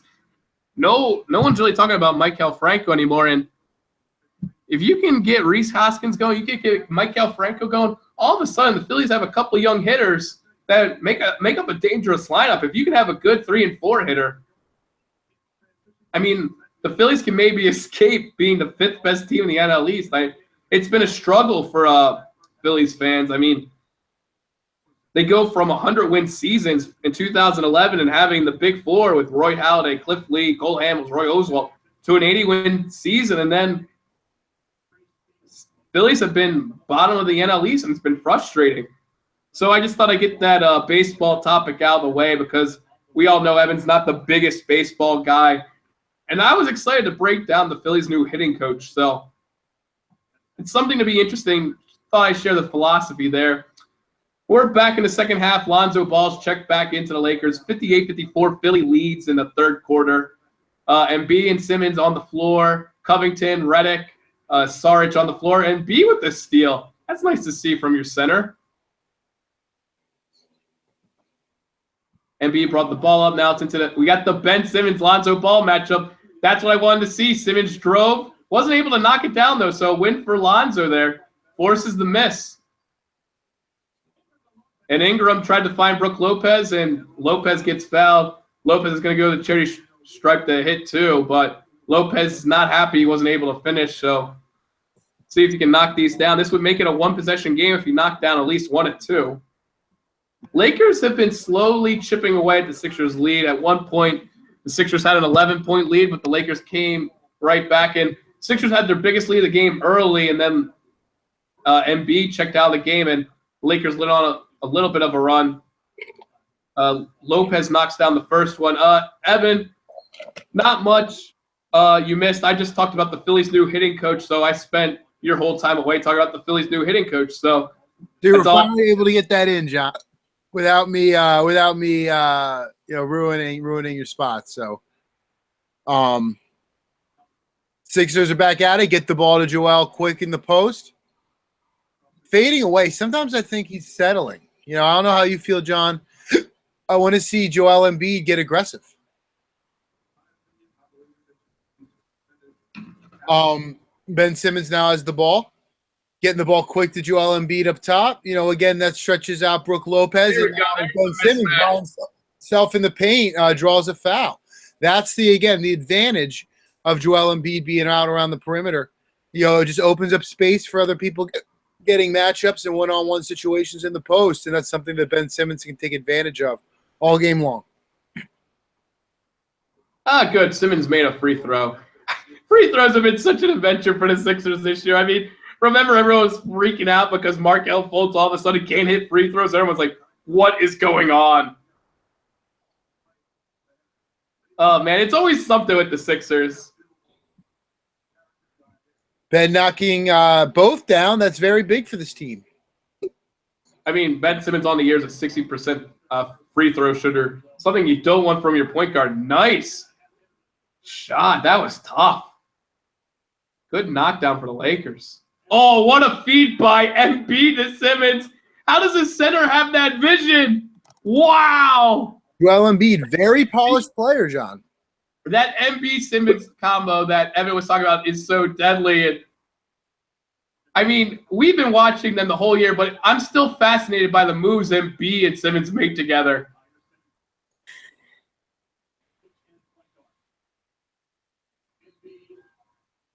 That should not have been a foul. How does Embiid drawing fouls at the elbow, Evan? How is he drawing fouls at the elbow? He's getting a little bit of a superstar treatment, John. I'm telling you, Joel Embiid's starting to get calls. A center should not be able to draw calls at the elbow. That, fouling the center at the elbow, that shouldn't happen. Let's see if Jojo can knock these down. Gets his first. Sixers up 63 to 90. Or 60, excuse me. 10 minutes, 4 seconds to go in the third quarter. Sixers double good in their white jerseys. Lakers not so happy about their Minneapolis decision today. JoJo knocks them both down. Sixers lead 64 to 60. 10 minutes to go in the third.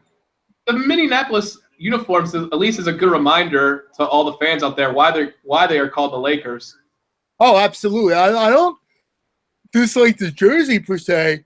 I just feel like the Sixers aren't out there that long or that many times. This might be this is the only time they're in LA. Yeah, and not to see the Lakers in their classic yellow look is oh, what a move by Embiid to get around the defender. Embiid is showing up this second half. I mean, is Rihanna in the stands, man? Is Rihanna in the stands? JoJo looks like he's showing out for somebody. Kuzma's having a heck of a game for the Lakers. He's putting in some tough shots. I'm telling you, John, this Lakers team is very talented. I think the Sixers are more talented, but the Lakers are here to play for sure. That's something you got to work on. That's something. Dang, Covington couldn't get the strip from Simmons. That could have been a nice back-to-back turnovers for each team, but man, MB every day is coming up with something new. He has so many ways he can hurt you. Brooke Lopez trying to hit a three. Not even close. Little too much mustard on that one. Ben Simmons bringing it up. Don't have numbers. Set up in your offense. There's your guy, Evan. Dario Saric. When Dario is deep too for Dario Saric. Sixers up 68-64. Tough shot by Ingram. Ingram, I know I've said this the whole podcast, but Ingram is their best player. You can give all the attention to Lonzo Ball, but Ingram is the guy. We can't say Ingram's too underrated. I mean, he was the second pick in the draft last year. Yeah, very talented player, John. Lonzo Ben. What is Lonzo doing? Like, why is he pulling up from there? Oh, horrible pass by JJ.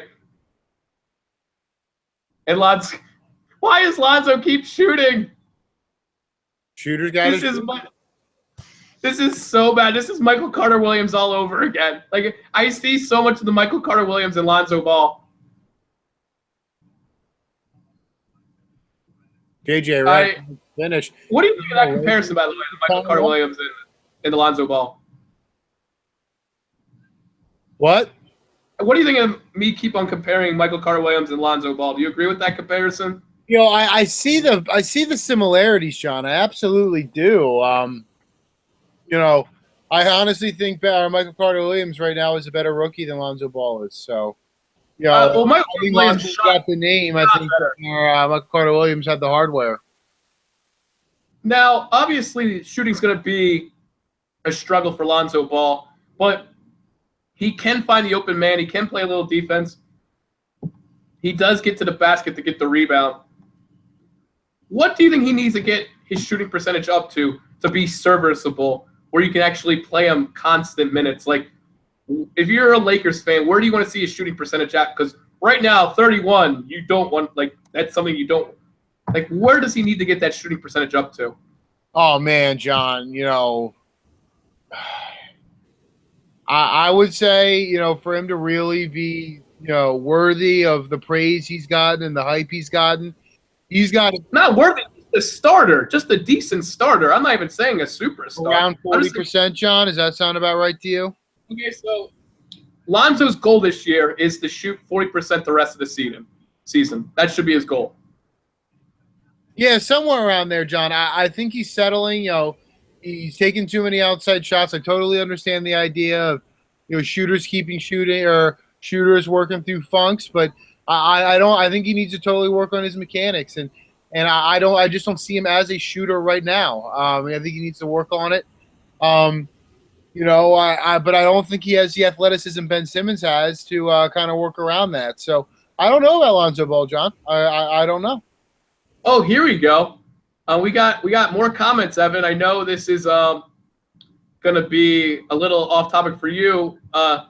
Joseph Neville commenting that Philly should have hired the Yankees coach Girardi. That the Yankees just let go Girardi. Girardi obviously won a World Series in 2009 with the Yankees against the Phillies.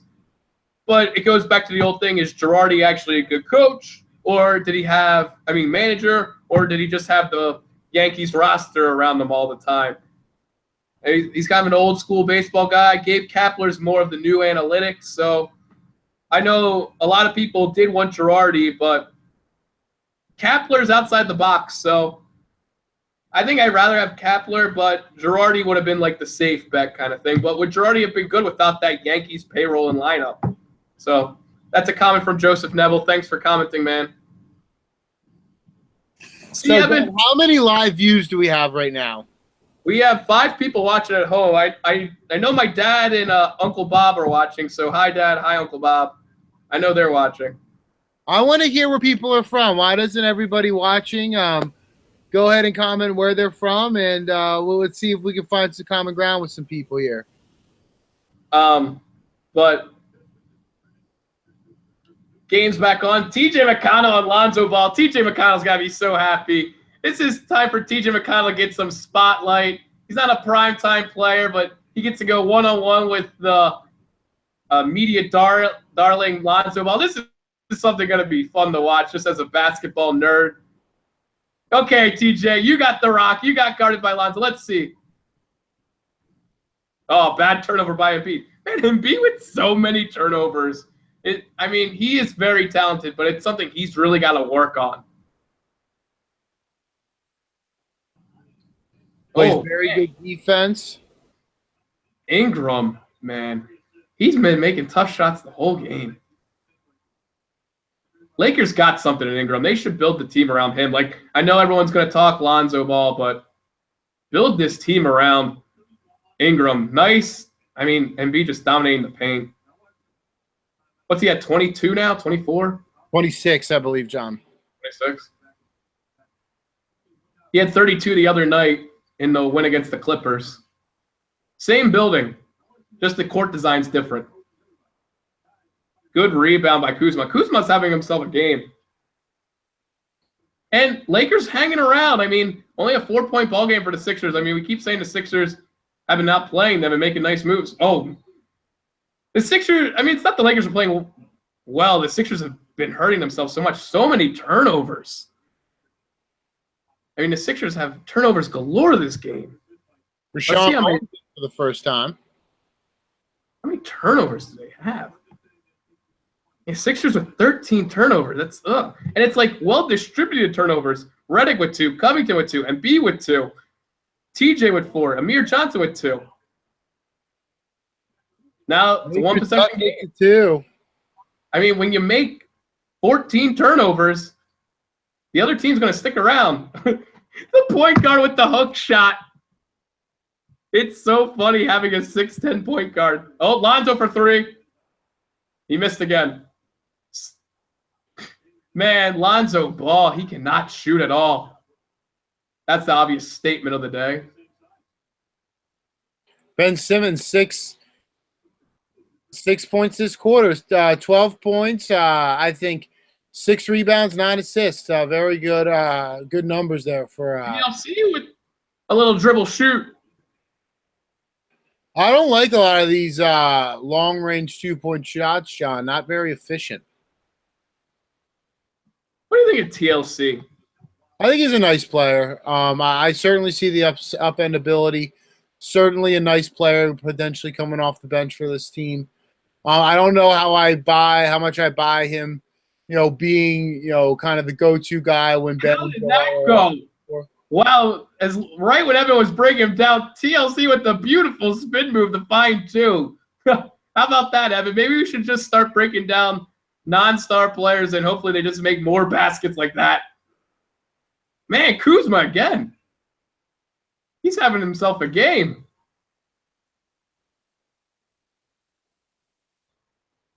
Simmons 80-74, about 4:30 to go in the third. I mean, you got to give TLC that. He was feeling it.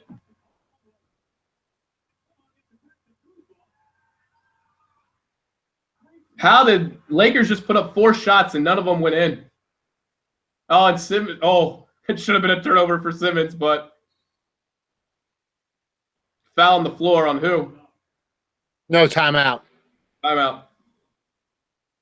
Sixers up 6, man. This has been a sloppy ball game. I mean, Sixers putting up lots of points. I mean, they have 80 already. We're not even done with the third quarter, but Sixers are playing such sloppy basketball. 14 turnovers. They're shooting 25% from 3, but yeah, Lakers, I mean, they're shooting 10% from 3. Lonzo Ball 0 for 6, 1 for 9, minus 18, plus minus. Oh, man, Lonzo Ball, it's been a nightmare of a game for him. Ingram's been their guy. Ingram and Kuzma, 19 for Ingram, 16 for Kuzma. And on the Sixers, Embiid leads all scorers with 26. Simmons got 12. And then 4 different Sixers have 7. So it should be interesting to see how many more minutes Embiid and Simmons play the rest of the way. Simmons has 27 minutes and B has 21. Lots of time left. Let's see how much Brett Brown leaves them in. I mean, still a very close ball game, so should be interesting. Oh, very interesting, John. Very close game up to this point. It will be very interesting to see what happens moving forward, John. You're very much correct about that.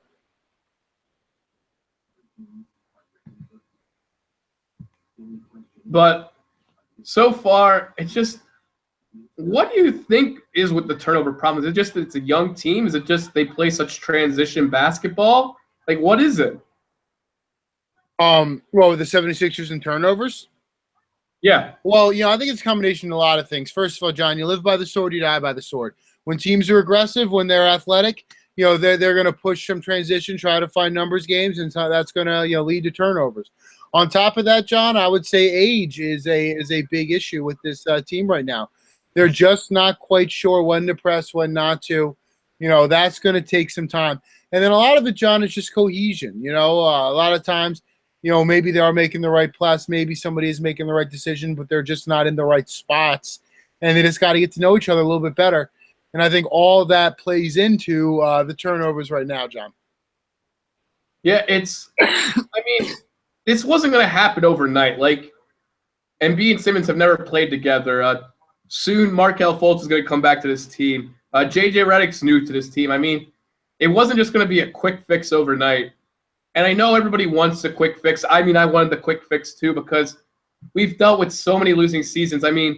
You look at some of the starting 5 rosters the Sixers have put out there the last couple of years, and it's just been like, you didn't care. The Sixers game would be on, you'd be like, who cares? Sixers basketball just didn't mean anything. Everyone had to trust the process because you need to get those star players. But, you're not going to spend your time, your off time, your time away from work and school watching some of those rosters that the Sixers were putting out there. And now that you have Embiid, you have Simmons, something to be excited to watch every night. People want the wins because they've been through so many losses. TLC, this should be an interesting lineup the Sixers put out there. Embiid and Simmons. Simmons out, Embiid in. But this is Justin Anderson and TLC. Embiid. It looked like Embiid was in the game because he took out that. But no, Embiid is actually checked out. So no Embiid and no Ben Simmons in right now. This is where the Lakers can take a huge advantage. And Robert Covington's not in. So the Sixers are without their 3 best players. And right there, Jordan Clarkson finds a way. It's a 2-possession game, 4-point lead for the Sixers. But Sixers right now, without their 3 best players, they're all on the bench. We'll see how long Brett Brown goes with this lineup. Who becomes the go-to now? Is it JJ? Is it Dario? Is it TJ? Who is the go-to? I think TJ might be your number one option, but if Dario starts feeling himself, the offense could very well move through him. Not only is he shooting the ball well at times, but more importantly, I think he's got good vision. The offense can absolutely facilitate through him, but it's neither here nor there at this point, John, because Joel Embiid has checked back into the game. 3 minutes and 24 seconds left to go in the third quarter. The 76ers leading the Los Angeles Lakers 82 now to 76. 82-76. TLC's having a nice third quarter. TLC's playing well this third quarter. Absolutely, John. And I say TLC because I can't say his last name. Timothy, can you finish it, Evan? Luwawu-Cabarrot. Okay, I should just have you say it the whole time. Timothy Luwawu-Cabarrot. With any Eagles fans out there that are watching, I don't know how to say his name. It's just Big V on the offensive line. Maybe Evan's got it, but I just call him Big V. Isn't it Haloti Vaitai? See, you got it. Man, you got him. You got them all down, Evan. Dario for 3. Your boy, Evan. Nope.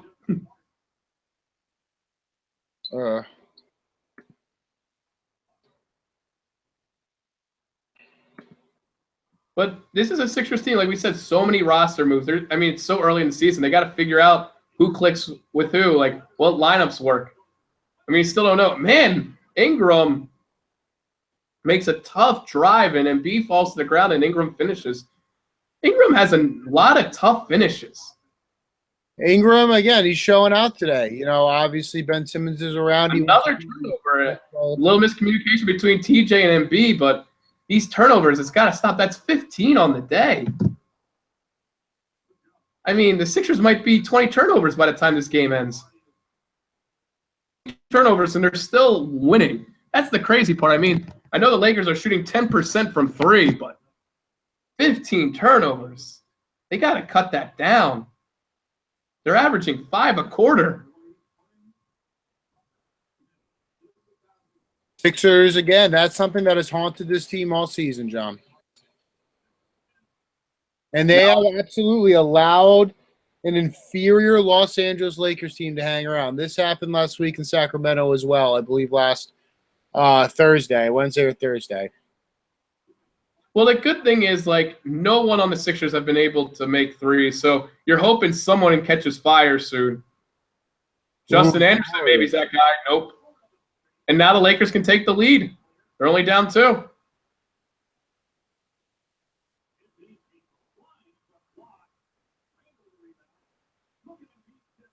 And it's a tie game all of a sudden. And this crowd is back into it. Momentum clearly on LA's side. Sixers have just got to calm down right now, and they need a basket big here. I mean, momentum really in the Lakers' favor. Sixers get into their best player, Embiid, and Embiid can't get it to fall, but he gets fouled on the drive. Embiid shooting very well from the free throw line tonight. He's only missed 1. So you have one of your better free throw shooters at a tie ball game in a situation where you needed to take the crowd out of it a little bit because LA, with a little run, it's a tie game. So hopefully for Sixers fans, Embiid can knock these down. 9 out of 10, man. I like it when the center shoots 90% from the free throw line. We'll see, John. This first one goes up and in. 83-82, 76ers lead the Los Angeles Lakers. Little over a minute to go. Tomorrow, Golden State at Boston, Evan. That's going to be a fun game. Boston on a 12-game win streak. Golden State, the best team in the West. I mean, I can't make them both. But, I mean, Embiid, he's shooting 10 of 12 from your center. I'll take that every day.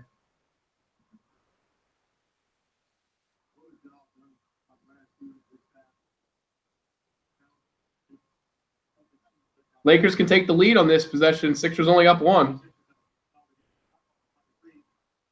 Nope. Airball and Embiid with the easy rebound. Embiid will take that to pad his stats every day. Oh, my gosh. Now, I feel like the Sixers want to try to score early in this possession, get a 2-for-1. And they don't get anything. Now that was a weird have full shot clock to work with.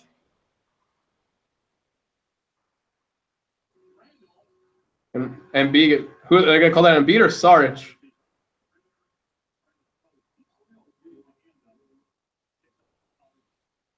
Okay, Embiid still, that they called it on Embiid. He's got his 2 fouls in the game. Plenty of fouls for Embiid left, so something the Sixers shouldn't worry about. So Randall going to the line. Not sure how he is as a free throw shooter. Made the first, though. Tie game again. Corey Brewer's back in, Evan's favorite. Even if Julius Randle hits his shot, John. Oh, Corey Brewer back in the game. Even if Julius Randle hits his second shot here, the Sixers should have a great opportunity to finish this quarter out in front. 18 seconds to go in the game. Shot clock unplugged. TJ dribbling the ball up as they figure out a set. Dario Saric thinking about a high screen. Walks away, then gets into it, immediately slips out, gets the ball to Joel Embiid up at the top. He's actually – what a horrible possession. That was a horrible possession. I mean, to get that shot off left, I mean, Embiid has the ball at the perimeter with 4 seconds left. That was not a good possession. That was a bad possession. Lakers up 1 going to the fourth quarter, but the Lakers went on that run with the Sixers' best player of the game on the bench. Ben Simmons has clearly been the Sixers' best player. I know Embiid has the points, but the Sixers have just been the better team when Simmons is on the floor. The Sixers haven't looked good when Simmons has been off the floor. So, 1-point game. Sixers, obviously, turnovers have been the big story of why they're down. Lakers, they haven't been able to knock down their shots at all. I mean, they're shooting 10% from 3. So, turnovers for the Sixers, poor three-point shooting or horrible three-point shooting for the Lakers. Coming out to this fourth quarter, we'll see who steps up. Sixers have had the games where they stepped up in the fourth quarter this year. They've had games where they've collapsed in the fourth quarter. Good news for the Sixers fans is the Lakers aren't that good of a team, but Sixers are young and inexperienced as well. Someone's got to get going, hopefully. Dario hasn't been making the threes. Covington hasn't really been making any shots. JJ hasn't been making the threes. Someone, hopefully one of those guys can contribute because you just can't rely on Simmons and Embiid the whole time. Like, someone else has to contribute because Embiid and Simmons can't play lights out 24/7. So we'll see what happens. If you're the Lakers, just keep going to the basket with Kuzma and Ingram. Those have been your guys. I mean, they're hoping someone can knock down threes for them because they're shooting 10% from three. So Sixers got to limit the turnovers, start hitting some outside shots, and keep what you're doing on defense. Oh, absolutely, John. The Sixers are, you know what? I know it's been up and down, John, but they're clearly the more talented team. And, 9 times out of 10, the team with the most talent at any level tends to win the game. So, it'll be very interesting to see what happens this fourth quarter. Especially in basketball. Like, I know we say that line a lot, but especially in basketball, talent usually wins. I think out of all the major four, hockey, baseball, basketball, football, I think basketball is where the more talented team usually wins. I would tend to agree with you, John. So, John, it's a little bit of time, man. Any other Phillies news? Not much with the Phillies. They promoted their Lehigh Valley manager. He's going to be the third base coach for the Phillies. And interesting about the Lehigh Valley manager, a lot of people wanted him to be the main manager for the Phillies. He's worked with 17. He's managed 17 players on the current roster. So, what would it be like if the JV coach of a lacrosse team saw all his guys when they were freshmen, sophomores, and then senior year, he started coaching the varsity with them. Is that big of a deal that the minor league coach is now going to be up in the big leagues with the guys he managed when they were in the minors? I think that totally depends on how good the coach is, how well respected is he in the locker room. Did the kids have good experiences with that coach early on? To me, I see that being very situational. Clearly, if a coach has been promoted, he had to have done something right. But that a lot of that'll come down to previous relationships and respect. If they respect him, I'm sure if he respects them and coaches hard and is prepared, I'm sure they'll respect him. And good move by Embiid on Andrew Bogut. Ben Simmons back into the game, which Philadelphia fans are probably very happy about. They just showed a graphic. Lakers have shot the ball 91 times. That's 33 for 91. JJ Redick wide open three, can't make it, but Simmons with the rebound. And JJ Redick another wide open three. Can he knock it down this time? No, he can't. But then another rebound by the Sixers. Dario this time from three. He can't knock it down. That's 3 missed threes in one possession. You have to knock down one of them. That is just bad. It was the right play. It just none of them went down. 3 threes and none of them fell.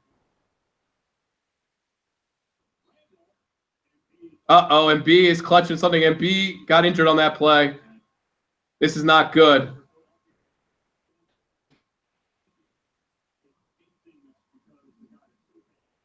This is not good news for Sixers fans. I don't know what's wrong with Embiid. Okay, his players are helping him up. If it was something legit, I don't think the 2 players would have picked him up. No, I just got kneed in in the hip groin area. He's fine. We always hold our breath when we see Embiid hit the floor. Oh, he's in serious pain though. Sixers might want to think about taking him out. Nah. He doesn't look comfortable, Evan. So, these next 2 possessions, I am just watching him just seeing how he can get up and down the floor. So, tie game. Let's see. He's walking gingerly back. He's not walking gingerly, being dramatic. That's a good matchup for Ben on Caldwell Of Pope. course, he hits the three, and B hits the three from the far wing. That's hilarious. I was so concerned, and he just pulls up from the far wing and knocks it down. We've been begging for threes, and it's the center. Joel Embiid, Oh, 32 he got points. in the paint. Okay. Can Dario finally get a bucket? He's been struggling this entire game. Dario and Redick need to step it up this fourth quarter. They have had very bad games.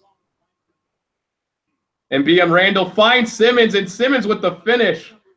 The vision MB and Simmons both have is incredible. Sixers back up 3. I mean, they are carrying this team on their backs. I mean, someone else has to contribute. I mean, TLC had a couple of drives in the third quarter, but someone's got to start hitting outside shots. JoJo, 4 assists and 4 Good offensive rebound from TLC. TLC just ripped it from Randall's hands. And B pump fakes the 3. And the Euro step, and he can't get it to fall, but he gets fouled. And B every call, John. Every call. And B 10 and 12 from the free throw line tonight, so he's been shooting well. I mean, Embiid and Simmons are carrying this team tonight. Someone else has to contribute for Philly.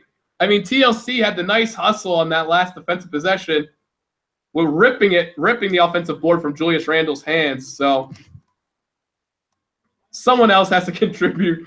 I mean, Embiid and Simmons are playing so well. Someone else. Rocco back in the game, John. He wants someone to contribute.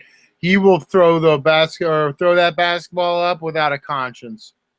Yeah, Robert Covington. I mean, hopefully the shots can fall. I mean, Covington, one of the better three-point shooters in the league this year, but hasn't been one of the better shooters tonight. I mean, no one's shooting well tonight. Lakers aren't shooting well either. I mean, they've taken 91 shots or 90-plus shots, and they only have 87 points. Another missed shot by the Lakers. So Sixers up 5. This is where they can really step it up. They can go up 7 here. They can go up 8.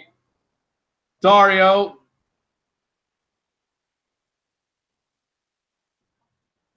Nope. Man, another missed outside shot. Dario missed another 3.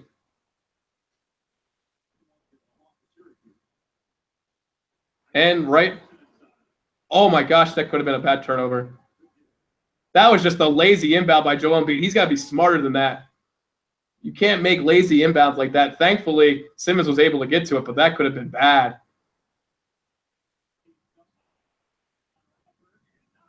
He's so good. Embiid one-on-one with Randall just hit the shot right outside the paint. I mean, Joel Embiid might be the most talented center in the NBA. He can do so much. I mean, he has a lot to work on, but he has so many ways he can beat the defender.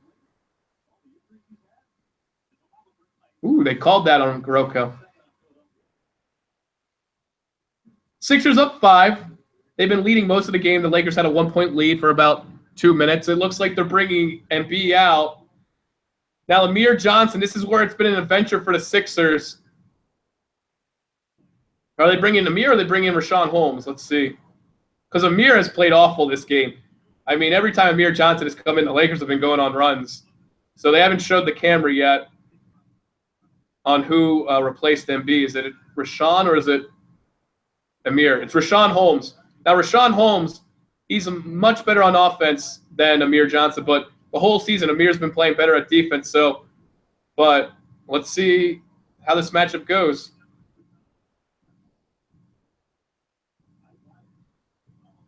Dang.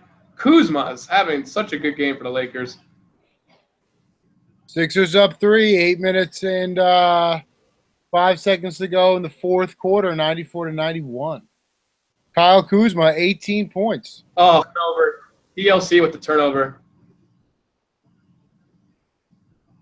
Sixers, man, the turnovers is just killing them tonight.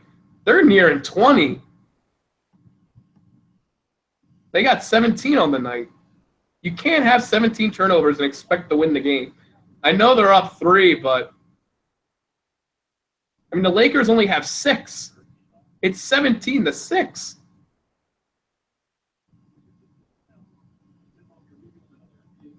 And the Lakers can make it's now going to be a 1-point game. Just how it's going to be very interesting because the Sixers don't have Embiid on the floor right now. Sixers up 2. Rashawn Holmes into the game for the first time. Covington back into the game, which seems like forever. I feel like I haven't seen Covington on the floor for such a long time. They called a foul on the floor. Oh, 4 on Ingram. That's interesting because Ingram has been the best player for this Lakers team tonight. So if he gets in foul trouble, that could be huge for the Sixers.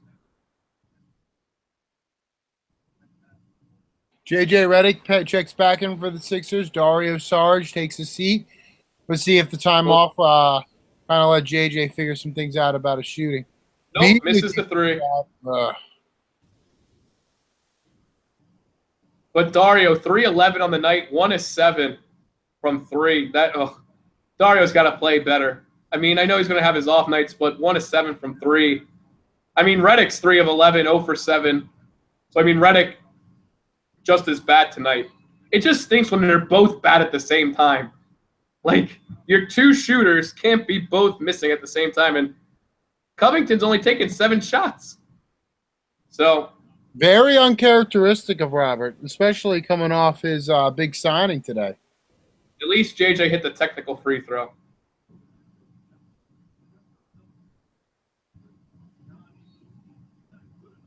But the Sixers not shooting well all outside, 17 turnovers and still up 3.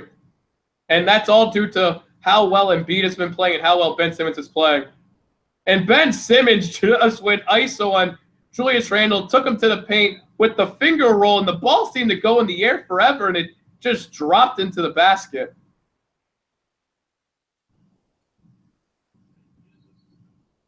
And they called the foul on Rashawn Holmes. Do they count it? Do they count the continuation? They are talking about it right now, John. I don't know. That looked like and they counted it. They're counting. Oh, come on, Simmons. Don't say anything. Don't get it dumb technical. Oh, that's huge. If Clarkson can knock this down, it's a 2-point game. Oh, that's a huge basket for the Lakers. Yep. That's huge for the Lakers. Sixers need a big outside bucket back. They haven't hit an outside bucket the whole second half, it feels like. I mean, TLC for 3? No, not even close. Embiid hit like the only outside shot. It's bad when your center's the only one that can hit an outside Give shot. him another minute or 2. They'll get him back in, John. I mean, it's not that I want Embiid back in right away. I just want someone on the Sixers to hit an outside shot. Good block by Holmes on Randle. They got 3 seconds left on the play clock, so they got to design a play to get a shot off quick. Defensive advantage for the Sixers. This is one of those games, though, where you're just keeping you're letting the Lakers hang around, and that's never good to let the home team around with 7 minutes to go. Sixers need to start hitting outside shots because you just can't keep letting a team in this. And the Sixers have had so many games like this year. I know they've pulled out a couple, but they've lost a lot of games like this too.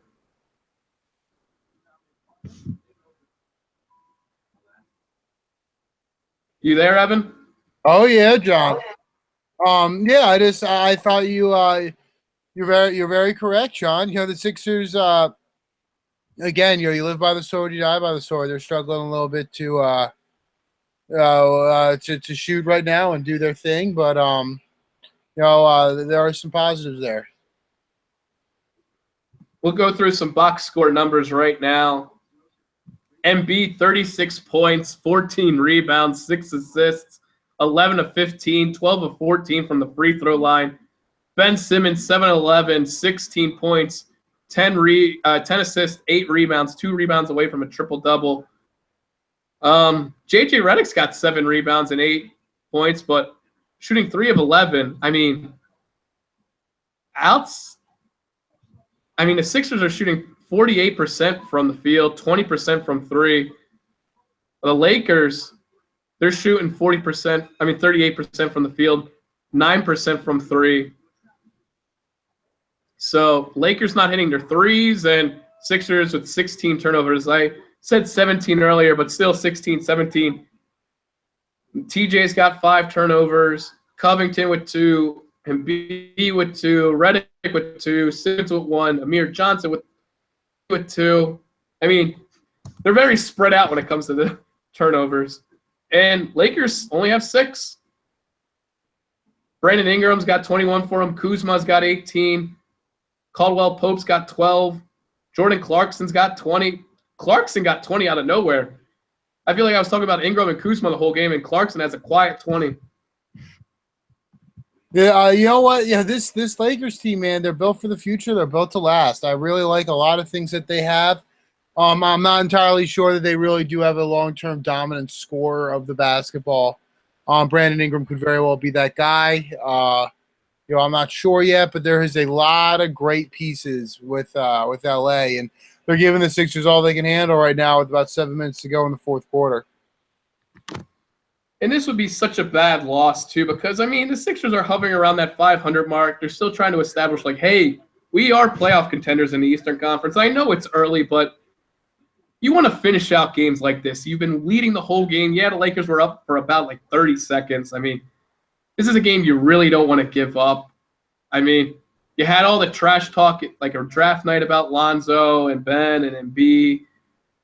And it's just something you like beating the Lakers. Just as a Sixers fan, you like beating. I mean, everyone likes beating the Lakers, but especially in Philly. I mean, they beat the Sixers in the NBA Finals in 2001. So game back on. Oh, dangerous inbound pass and turnover by the Lakers. Okay, Covington on the fast break, and he turned it over. Another turnover for the Sixers. Wow, it's so bad. That was bad. Can't get out of their own way right now, John.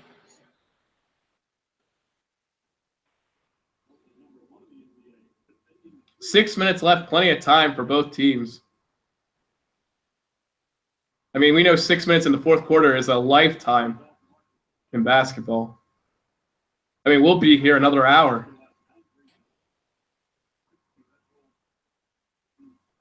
Ben Simmons setting up a play right now, John. Now you got 9 seconds, 7. I mean, Embiid's got to do something. It's 5 seconds left in the shot clock. Bad possession, bad shot. Embiid didn't give off one of his better shots. That was just poor possession. And Kuzma finishes strong. We've been saying it the whole game. Kuzma and Ingram have been driving to the basket at will this game.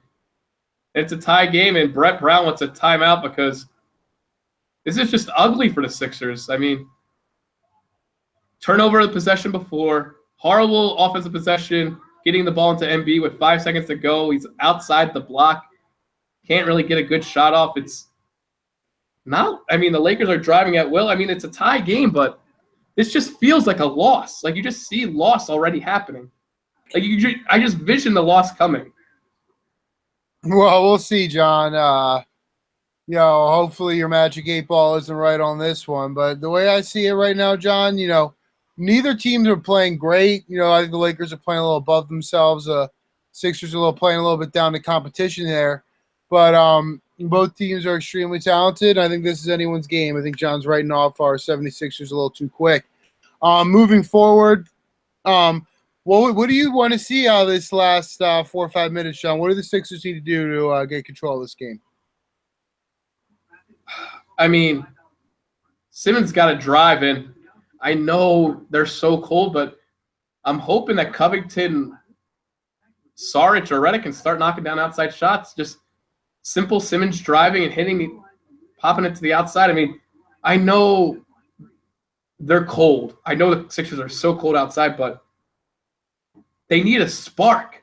I feel like an outside shot would just spark this offense. So, John, who do you think that's going to come from?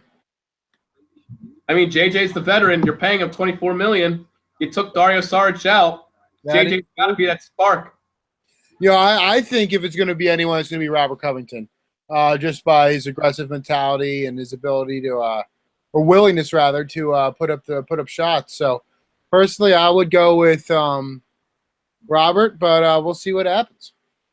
Sixers tie ball game at 97 apiece right now, and B and Simmons dominating for the Sixers. Ingram, Kuzma, and Clarkson dominating for the Lakers. Lonzo Ball ain't doing anything.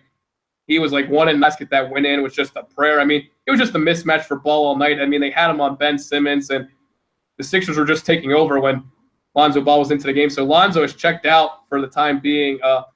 Problem at night for the Sixers is it's everyone's doing it, but turnover city, 17 turnovers for the Sixers, 5 by TJ McConnell. Sixers can't hit outside shots either. They're shooting about 20% from three. Embiid and Simmons are just keeping the Sixers into this game. And keeping into the game might be the wrong word to use because the Sixers have been leading majority of the time. The Lakers had the lead maybe for 90 seconds. But Embiid is dominating. He's getting to the charity stripe. He's got 36 on the night. He's hit a couple outside shots. So Embiid and Simmons dominating. No one else on the Sixers doing well. Lakers, they got 3 players contributing, Ingram, Clarkson, and Kuzma. So the Lakers have 3 guys they can go to this game. Sixers have 2 they can go to. So we'll see if anyone else on the Sixers or Lakers can step up these final 6 minutes. Sixers got the ball. Tie game. Sarge is back on the floor. You got Sarge, Redick, Covington, Embiid, and Simmons. This is the Sixers' best 5. So the Sixers have their best 5 out there right now. And that's a bad foul for Randall. You're fouling Joel Embiid, who's shooting very well from the free throw line tonight. Embiid's 12 for 14, but like Evan said, Embiid is getting the calls. You know, he's such a difficult matchup athletically, I think, for a lot of different guys. He's just bigger than Julius Randle, more athletic. You know, there's not a whole lot he can do just to keep him in front of keep Joel Embiid in front of him. Embiid knocks down the first free throw. Man, 13 of 15. When you can rely on your center to knock down 13 of 15 from the free throw line, you don't see centers do that.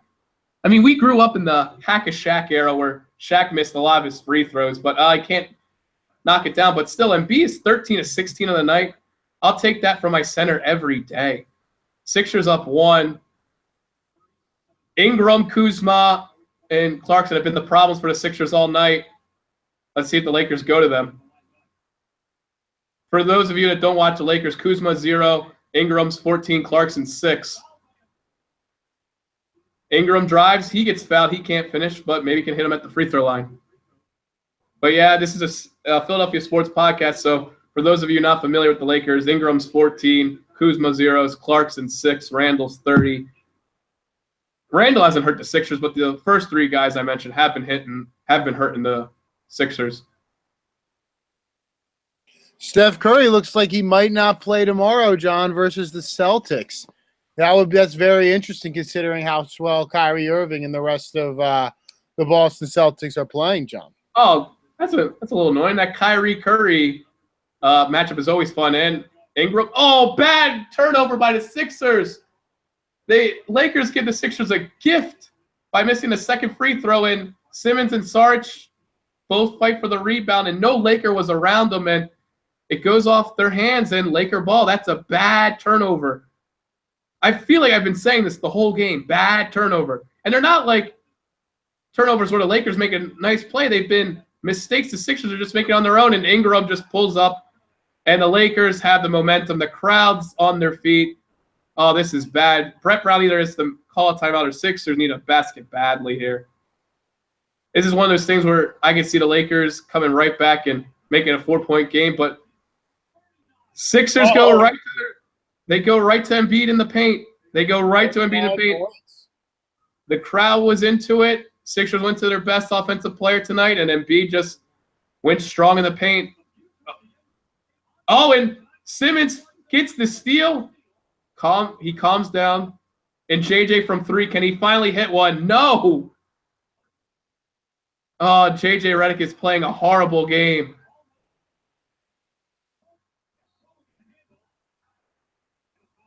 Yeah, Redick's got to knock down that 3. I mean, he's had so many wide open 3s, and he's missed them all. I mean, Redick's not missing like contested 3s. These are wide open shots he's missing. I mean, it's just such a shame because no one is hitting from the outside for the Sixers.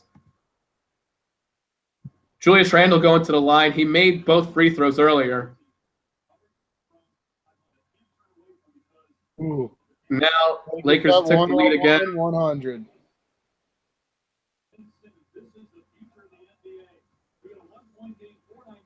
Timeout on the floor. Yeah, Sixers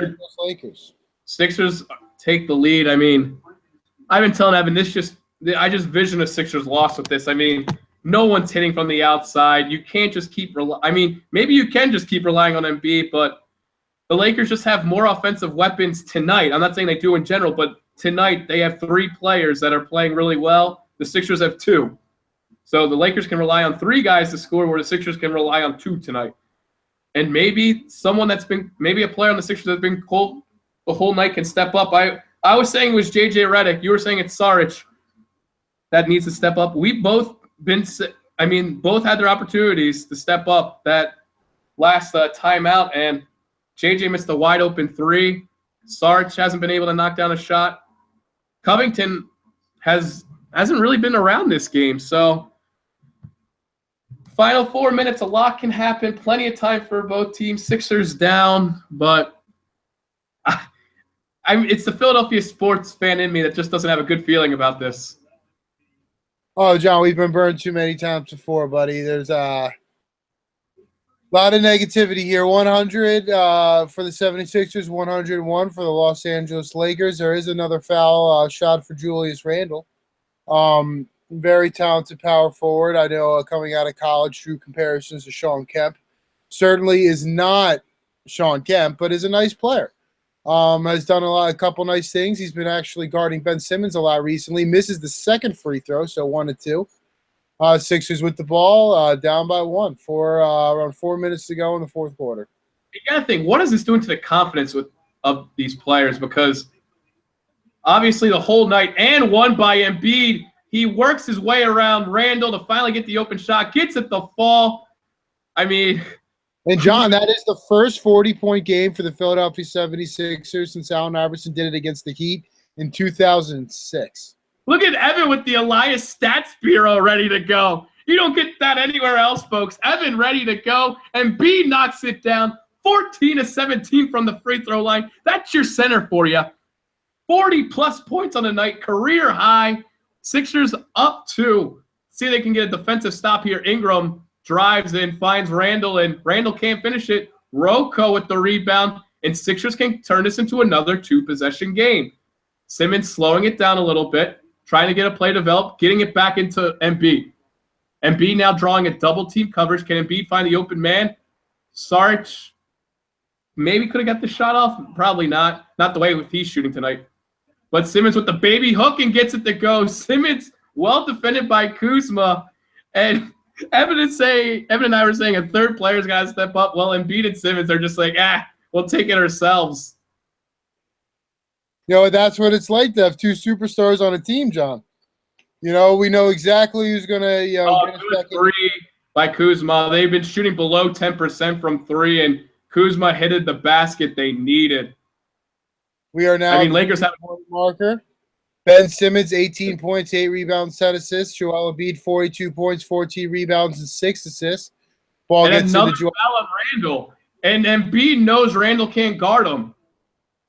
Embiid knows it. And Embiid knows he can make his free throw, so you're comfortable going to him in the block down the stretch, because if they do foul him on purpose, he's going to knock him down.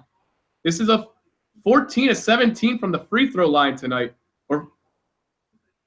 14 points, 42 points, 14 rebounds, 6 assists, 7 blocks. Make that 43 points, 15 of 18 from the free throw line, Joel Embiid. This has been a fun game to commentate with you, John. We are watching history in the making here. Joel Embiid may very well be on his way to a 50-point performance before this is all said and done. It's such a shame, because if anyone else on the Sixers was having an all-right game, it wouldn't be a one-possession game. It wouldn't be close. But since no one else on the Sixers is playing well, it's a one-possession game. I mean, when you tell someone Embiid is shooting 13 and 19 for 44 while making 16 free throws, Simmons is 8 of 12 with 10 assists and 8 rebounds, you're like, the Sixers probably destroyed the other team. But look at these other numbers. Saric 3-10, JJ 3-12, TLC 4-10, Justin Anderson 1-4. Then you look at the 3-point numbers. Saric 1-7 from 3, Redick 0-7, Covington 1-4, Embiid 2-3, TJ 1-1, Lualu Caribou 1-6. So when you're only three, Wow, what'd you say, John? I get TLC was 1-0, whatever. Lualu, what'd you say? I don't know. But when Joel Embiid's the when Joel Embiid's the only player on the team to make 2 3-point shots, that's a problem. That's a problem. Well, it's not a problem that they're up 3 right now with under 3 minutes to play. Joel Embiid has Plenty of time for the Lakers. Plenty of time.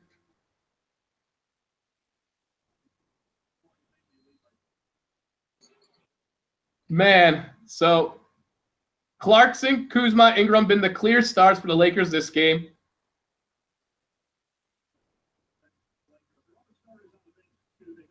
And Kuzma missed the 3. He was feeling it. He made a 3 of possession earlier. Sixers have a chance to make another 2-possession game.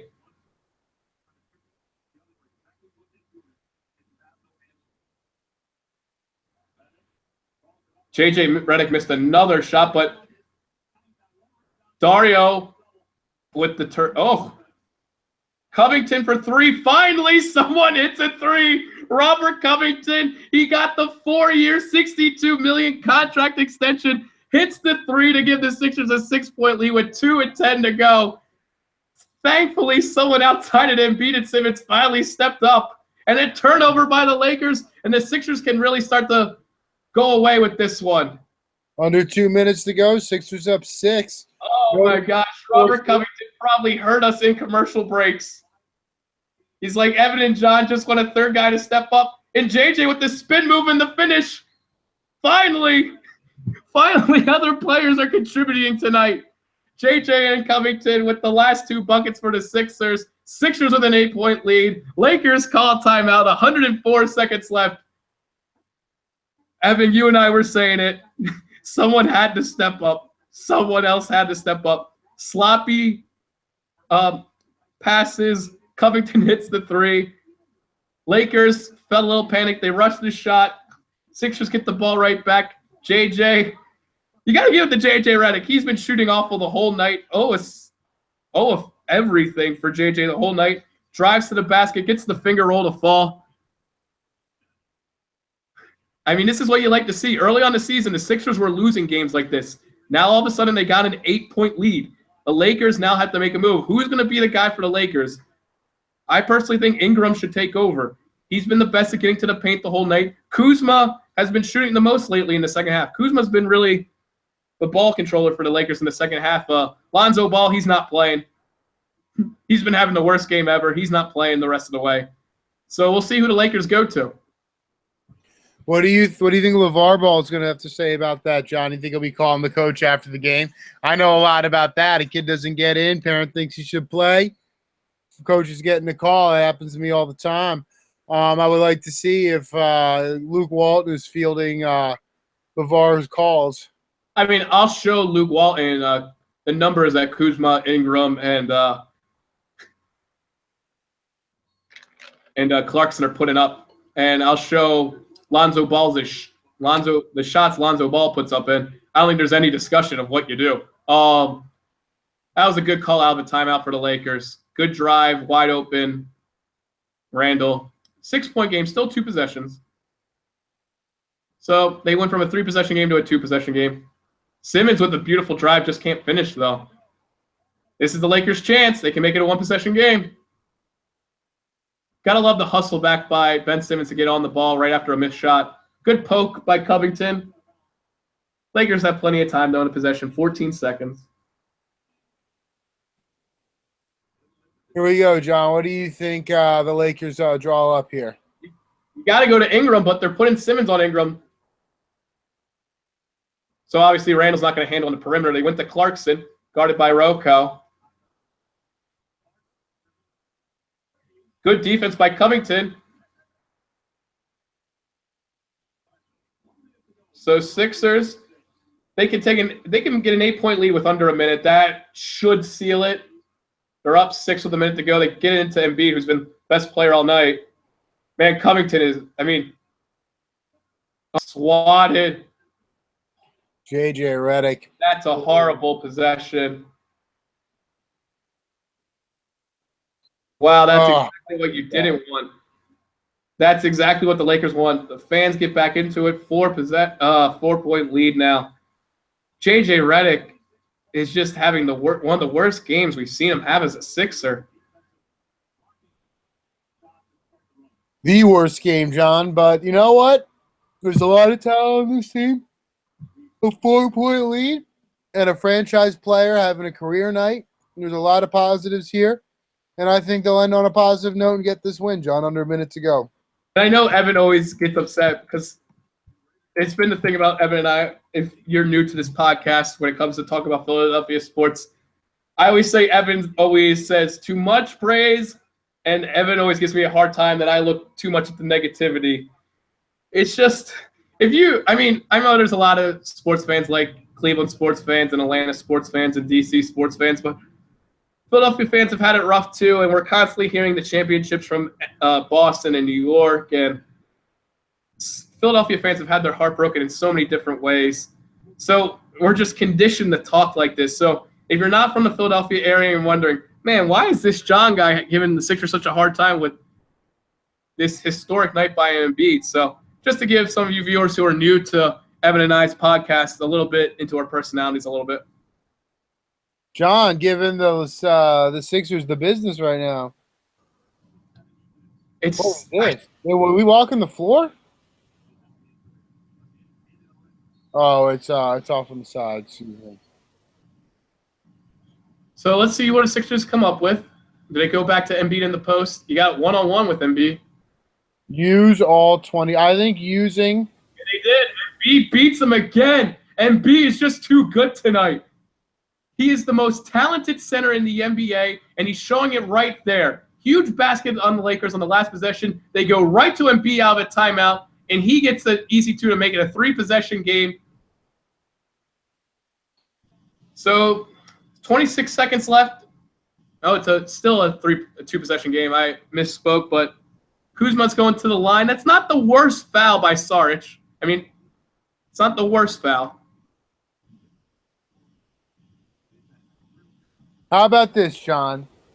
The first player in NBA history with at least this stat line: 46 points, 14 and there you go. That's not a bad foul. He missed the first one. You'll take that. I'll take that every time. If he knocks this down, okay. No big deal. Do you just foul right away if you're the Lakers? Get the ball in JJ's hands. Good. Okay, JJ, you're 0 of 8 from three-point land tonight. You had a horrible last shot on the last possession. Knock these down. If you can't knock down the threes, knock down the free throws. Just knock down the free throws, JJ. Yeah, you're 0 of 8. Come back the next game, knocking down threes, but just knock these down. Make this a 3-possession game. JJ can make this a 3-possession game. You have your best outside shooter on the season. Well, not on the season, but when you look at it, he should. That's why you brought him in. And he missed it. And he missed the first free. This is just a nightmare of a game for Redick. This might be the worst game of the season for Redick. We're watching it. We're watching Embiid's best game. We're watching Redick's worst game. And he made one, so I guess him and Kuzma go 1 for 1 on this one. So 24 seconds left. Clarkson almost turned it over. Lakers are taking a lot of time on this possession. And then B gets the rebound. That should be the game. The Lakers aren't fouling. The Sixers are going to come out of this one with a victory. And B with the historical night. Sixers going to win this one 115 to 109. Let's look at that final box score, Evan. Embiid finishes with 46 on the night, 14 of 20, 16 of 19 from the free throw line, 15 rebounds, 7 assists. Ben Simmons, 8 of 13, 9 rebounds, 10 assists, 1 rebound away from a triple-double. Man, this is a game, and Embiid and Simmons carried this team on their back. No one else contributed. Well, you know what, John? Having 2 franchise guys, you can get away with that from time to time. You know, Kyle Kuzma actually is the guy who if we're talking about both teams, in my mind, he stuck out the most tonight because obviously we all know what Joel Embiid's capable of. Maybe we haven't seen it to this degree, but he's been dominant now for about a year. So it'll be very interesting to see what happens moving forward, John. But the Sixers, I believe, are now 8-6. I do not know when they play again, John. I'll bring up the schedule. Oh man, that was. If anyone else on the Sixers would have stepped up, it wouldn't have been that close. But a win's a win. A win's a win at the end of the day. Sixers are hosting the Warriors in Philly at the Wells Fargo Center, 7:30 p.m. Saturday, November 18th. And then they host the Jazz Monday, November 20th. Then they host the Trailblazers Wednesday, November 22nd. And then Evan and I are going to 76ers Magic. We're still figuring out who's going to go to the game with us, but Evan and I will be going to the Sixers game in it's Thursday now. So 8 days, Evan, you and me going to the Sixers game together. I'm excited, John. It'll be a lot of fun, buddy. Now, Evan he loves this about me and also hates this about me at the same time. I love booing the other team. Sometimes he kind of encourages it. Sometimes he's like, okay, John, settle down. So, Evan, what do you think of me booing when I'm at the game, or do you just tune it out? I think you do it because you think you should. I think you've got this stereotypical Philadelphia fan thing going, and I mean, I don't know. I think that's I don't know. I think it's annoying, to be honest with you. But I'm still going to do it because I have fun doing it. But anywho, Embiid and Simmons played out of their mind. No one else on the Sixers contributed. Sixers played great defense. Lakers weren't able to knock down outside shots the whole night. I mean, neither team was knocking down outside shots. And at the end of the day, Sixers get the W, and they got Golden State on Saturday. Evan and I are going to be recapping after Sunday Night Football. So we'll see you guys later. Anything else you want to say, Evan? No, for anyone who stuck around the whole time, thanks a lot, guys, and I'll see you Sunday, John.